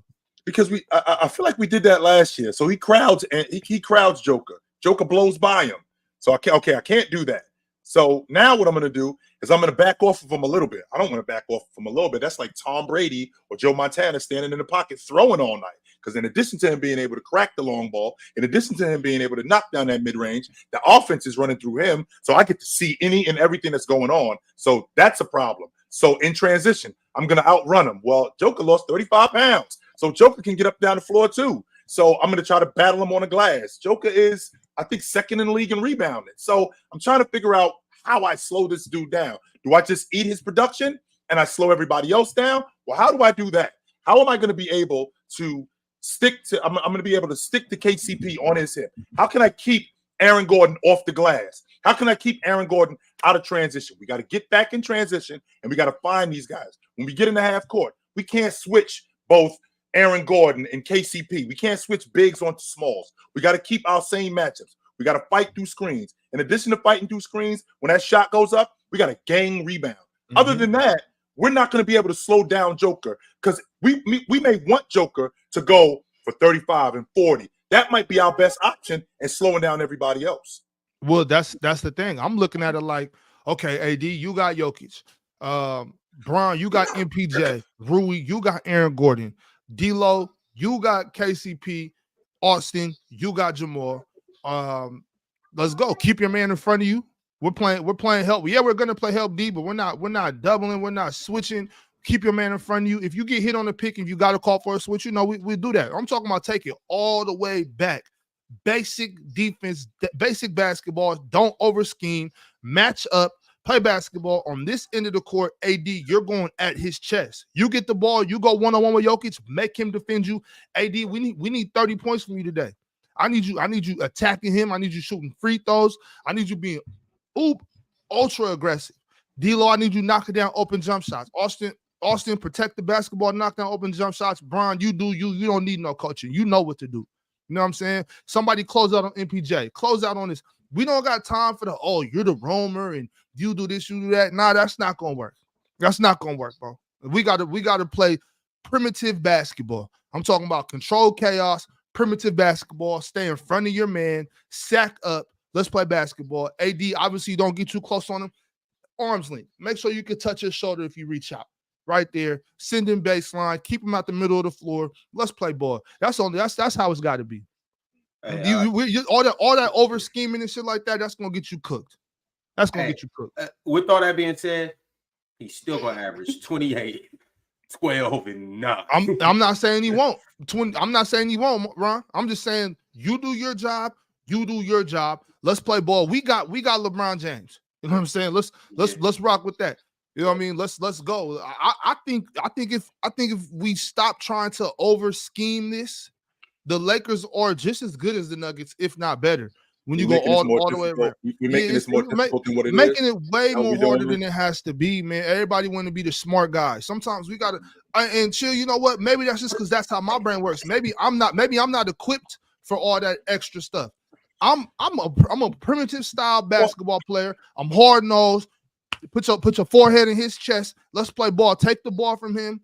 We getting fast breaks. We just simple basketball. It doesn't have to be all this extra. You know what I'm saying? Like here's the which you made a good point, but I mean I feel like the offense has changed a lot over the last couple of years. The offense has gotten more advanced. Players have gotten a little bit smarter in what they're doing. But with that being said, at the end of the day, this is still get around the screen. At the end of the day, this is still curl. This is still open up and let me through a screen. This is still block out, get on the glass and hold them to one shot. This is still close out on the top side. This is still don't overrun a closeout. This is still stuff like that. Don't get me wrong, Ox. I do understand that the offenses and the defense have become more advanced because we got analytics and we got offenses being more advanced. We got stuff like that. Yes, I can get with that. But in some aspect, I do agree with you that this still is basketball. Coming off a screen and knocking down an open shot, blocking a guy out and sticking my nose in there and going to get the basketball, playing one-on-one defense, paying attention to what's going on around me, as opposed to making myself look way worse than what it actually is. I'm covering this guy. I'm on the top side. I know the screen is coming because I watch film. I've seen it. I know that he's going to slip. I know that this is where I should be when he slips. I am paying attention to that stuff, but I'm not going to overthink this. I am thinking the game. I'm just not going to overthink this and make this more complicated than what it is. And I'm more so just thinking we've all been in situations where you've either been on the team or you've coached the team or been in the game in the building watching the game where this team is clearly outmatched. But you got to stick to something. I like to go to Jim Boeheim. We're gonna play this stretch 2-3.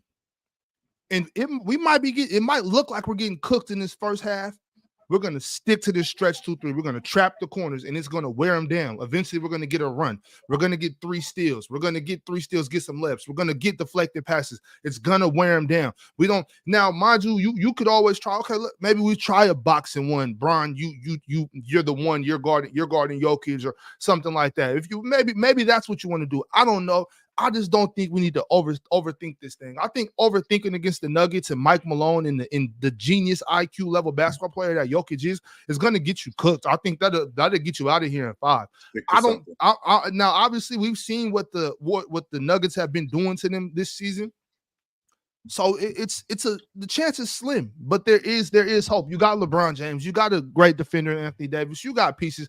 D'Lo's playing out of his mind. I've said a lot of things about D'Lo, but shout out D'Lo. We need good minutes. You know, we just need. Yeah, you know what I'm talking about. If he's on the team, you know what I'm talking about. I always do that when I say we about every team if I'm talking about that. If he's on the team.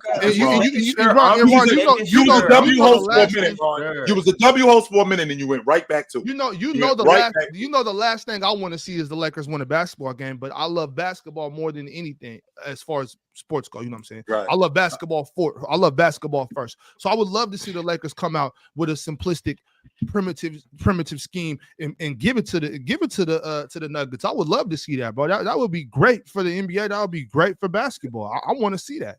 So, I don't disagree with anything you said. I actually agree with what you said. The thing about it though is with the Nuggets and the Lakers specifically, and you guys also know this too. Like when you might come in, Mike Tyson said it best. You can come with a plan until you get punched in your mouth. That's what is making all Lakers, just everybody with the Lakers, the fans, the coaches, the players, analysts, everybody overthink it because it's like, yo, what can they do? Because the Nuggets have repeatedly smacked these guys around. What? So now you're thinking, okay, well, they might have to do this, or maybe they can do this, or maybe they can do this. That's the reason why people are overthinking because the Nuggets swept them last year, have been mopping them this year, and they just make it look easy. That's true. See, Mike Tyson did say that. And you know, it's easy for Mike Tyson to say when you hit the way he hits, you know what I mean? But that's how there's also well, I wouldn't compare Jokic to Mike Tyson. That's Jokic ain't on that level. We talking about Mike Tyson, right? That's how the Nuggets have been hitting the Lakers. Right. Okay, I can get with that. But let me say this. Sometimes you have a plan, you get hit in the mouth, you go away from it. Sometimes you go into a fight, you get hit in the mouth, you taste your blood. And it turn you up. Yes, you are. Sometimes you get hit in the mouth. You're like, I know this nigga ain't hit me. But that's the difference between tasting your blood, and it's a difference between tasting the dirt on the ground. You know what I'm saying? It's the difference between having to pick yourself up off the pavement. Going down don't make the fight over. You know what I'm saying? It ain't over. And this is a series. This is battles. This is a war. You know what I'm saying? Like. I do believe the Lakers can win this series, bro. I honestly do. I got him in 7. Oh, you do? I didn't know that. Yeah. All right, but back to the super chat. Styles Black said, Rama sit there quiet while Mars and Chill talk BS about the Bulls going to the finals, but interrupt swiping ticket when they cooking. Get the fuck out of here. Well, here's the thing, Styles Black. Did you ever think that maybe these two are just better than those two? Maybe that's the case. I don't know what's wrong with talking about the Bulls going to the finals. Mars and Chill are just better than swiping ticket. That's all it is. Nothing wrong with that. SMN R&DM said, yes, because court mapping, game reading, non-athletic skills don't matter. Jokic almost sees the future. The way he's reading movement, AD ain't got that. I don't think it's seeing the future as much as it's just, having instincts on the basketball court and being able to react quick and not being afraid to throw passes. Matter of fact, Mars, you said this something similar to this before, and we was on the Wednesday Sunday show, and I remember I was losing it for like 2 weeks. I was laughing like, yo, I wish you would stop saying this shit, Mars. When you was what was it where it was about the passing, throwing the turn, not throwing the what was it? The turnover thing. The turnover. I was pissed when you said that, Mars. But at the same time, it's like, yeah, sometimes people just be too scared to pass the ball. It's like you're missing so many opportunities. Jokic doesn't have that problem. He sees something, he just bow. Just go with it. And so, So you're starting to come around a little bit. Not to necessarily that, but being timid on the basketball court is the detriment. Yes. Okay. I'll take it. That's close enough. Almighty EJ Glaze. said, go ahead, Chill. Almighty Glaze, really quickly, when you said somebody seeing the future is peak Glaze. I mean, that's what great players do. They see the game a couple of steps ahead. Anticipation. You call it anticipation. It's not glaze. Say they see the future of glaze. It's just a terminology. It's just the same thing. You're going to do this. You're going to be right there, and then this is going to happen. And then when it works like that, it happens. So I'm comfortable saying that Jokic sees the future because he's that good at anticipating. Yes. Ox, he's that good at anticipating that I'm comfortable with a couple players, and Jokic falls in that category of you're so good, you see the future. Bron too. I'm comfortable saying Ray John used to do it. A lot of people do it all the time. I understand that, but calling my man Miss Cleo. Mars, I don't know if you know what Miss Cleo is. That was the lady who used to come on the TV. He said, "This is Cleo." She used to. She couldn't really see the future, by the way. Yeah. She really calling him Miss Cleo is crazy, but saying that he has superb instinct and anticipation skills, I can get behind that. You know what I'm saying? Why do I have these anticipation skills? I'm anticipating that this is going to happen because I see that this is going to happen. So when this happens, it's knowing that 2 + 2 = 4. You know what I'm saying? It's knowing but knowing it quicker than most people. Like he's cutting, he has the ball. I see this.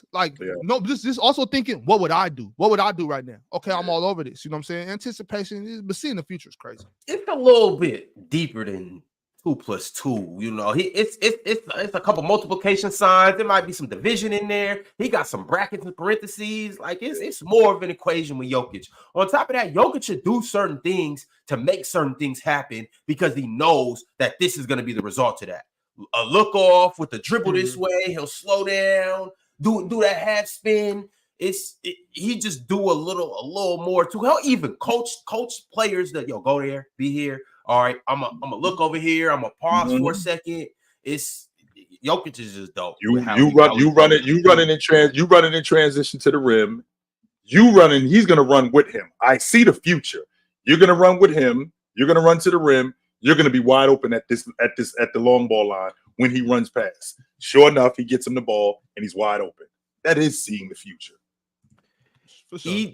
EJ said, I reported that Ticket TV versus Swiper poll as misinformation.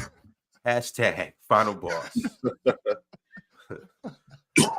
Almighty Lambo said, marijuana and hoochah kept J.R. Smith from becoming a superstar. Let him know, Big Ox. Hey, man, it stopped me from going to class on time, man.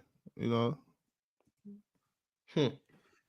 DSG Piccolo said, Melo a weed head. So AD could be Melo going back to Portland for weed.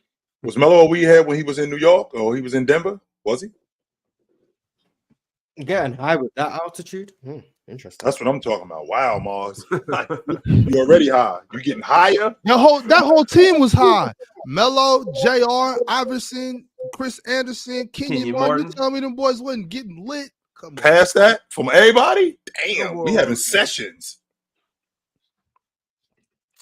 FIFA boy said, also Ron, you little bro. I'm big bro. All right, Leafa. It's good to know. Gerard Stewart said, chill. Jerry owns the Bulls and the White Sox, two of the worst ran franchises in all of sports. He is so terrible. The White Sox won the World Series in 2006. They have won the World Series in the last 20 years. There's plenty of franchises in baseball that can't say that they won the World Series in the last 20 years. This is one of them that can say that they won it.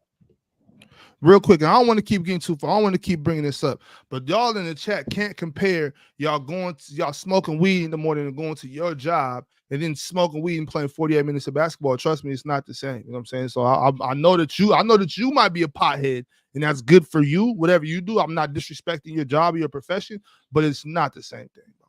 It's not. Football CF Candy said, when your GM is doing poorly for 6 years, you have to eventually hold them accountable, chill. Every NBA team has a floor of money they have to spend. Correct. They do. 100% they do. Which is why we paid Fred VanVleet and Dylan Brooks. Because you had to give it to somebody. Adam West has been a member for for 5 months, and this is the worst super chat he's ever sent. He said, Ron Zadong, L host. Who's Zadong? I don't know. Oh, okay. Shout out Adam West and his terrible super chats. Jamaica's Rosclot Choice said, lay off the weed. Ain't that the pot called? Ain't that the pot calling the kettle black, huh? The irony is amazing. Ain't that the pot calling the kettle black right there? Holy shit. Mad Max Sports Talk said, how is AD inconsistent? He doesn't score 25 every game. B the G said, Ox just had the most pointless yap session. LOL. I don't know. You probably too high to understand what's going on right now. You know what I'm saying? That's okay. See. SMN R&DM said, oh my daily Clippers got me shook, chat. You're gonna be down 0-1, so on Monday you're gonna come back about how terrified you are too. I can't wait to hear what SMN got to say on Monday regarding whatever happens in the game. When do they play? Tomorrow. Tomorrow's a good slate of games tomorrow. I can't wait. Rambo E 1996 said, Swiper's a knockoff Nick Wright. Arrogant as hell. No, Sundays. Swiper, my man, he pisses me sometimes. That's my man. I like Swiper though. Yeah, Sunday, my fault. Alan L said, L-Dub, respect my glaze and my hate, little bro. Hey, Mars, is it L-Dub? Yes or no? Yes, I respect the L-Dub. I will always respect that L-Dub. Yes, it is. Andra 15789 said, Jokic is alcoholic. No excuses for AD. It don't look like it's affecting his game at all. Man. Joker drinking a case before and after the game. He that nice? Man. Leaf Dig shot through a super chat and said, LOL. So Chilltown ain't falling for the Celtics narrative. I just feel like I'm getting bamboozled. Like somebody like trying to trick me here. Like, what's going on? Something's going on that I don't know about. All right, y'all. Last but not least, and appreciate everybody for sticking around through the whole episode. If you've been here from front to beginning, you the real MVP. Shout out all of our members, especially those who became members during this episode. Also, subscribe and hit the like button if you haven't. Steven said, not too much on us Jamaicans. Ron, when you say, like, thanks for sticking around, you talking to us, right? Because I've been here since the beginning. I've been here for 3 hours. Shout out to me. Shout out to us. Unlike you, Mars has the ability to cook y'all for 3 hours and then jump over to open gym and cook the people in the chat that decide to come up and intermingle and talk ball with them as well. So shout out to Mars because he's actually the real MVP for cooking for 5 straight hours. In case you don't know, open gym is not next. It's now, right after this. There's nothing wrong with glazing. What's wrong with glazing? Man, on top of that, Ron, OD today. I just did a morning show before this. I read the weather report, gave current events, and all types of stuff. Man, I've been out here doing this all day. Mars, we can't. I made a TikTok today. We can't accept you being player of the month. We can't acknowledge that. It's actually swipe and chill, but yeah, we can't do that.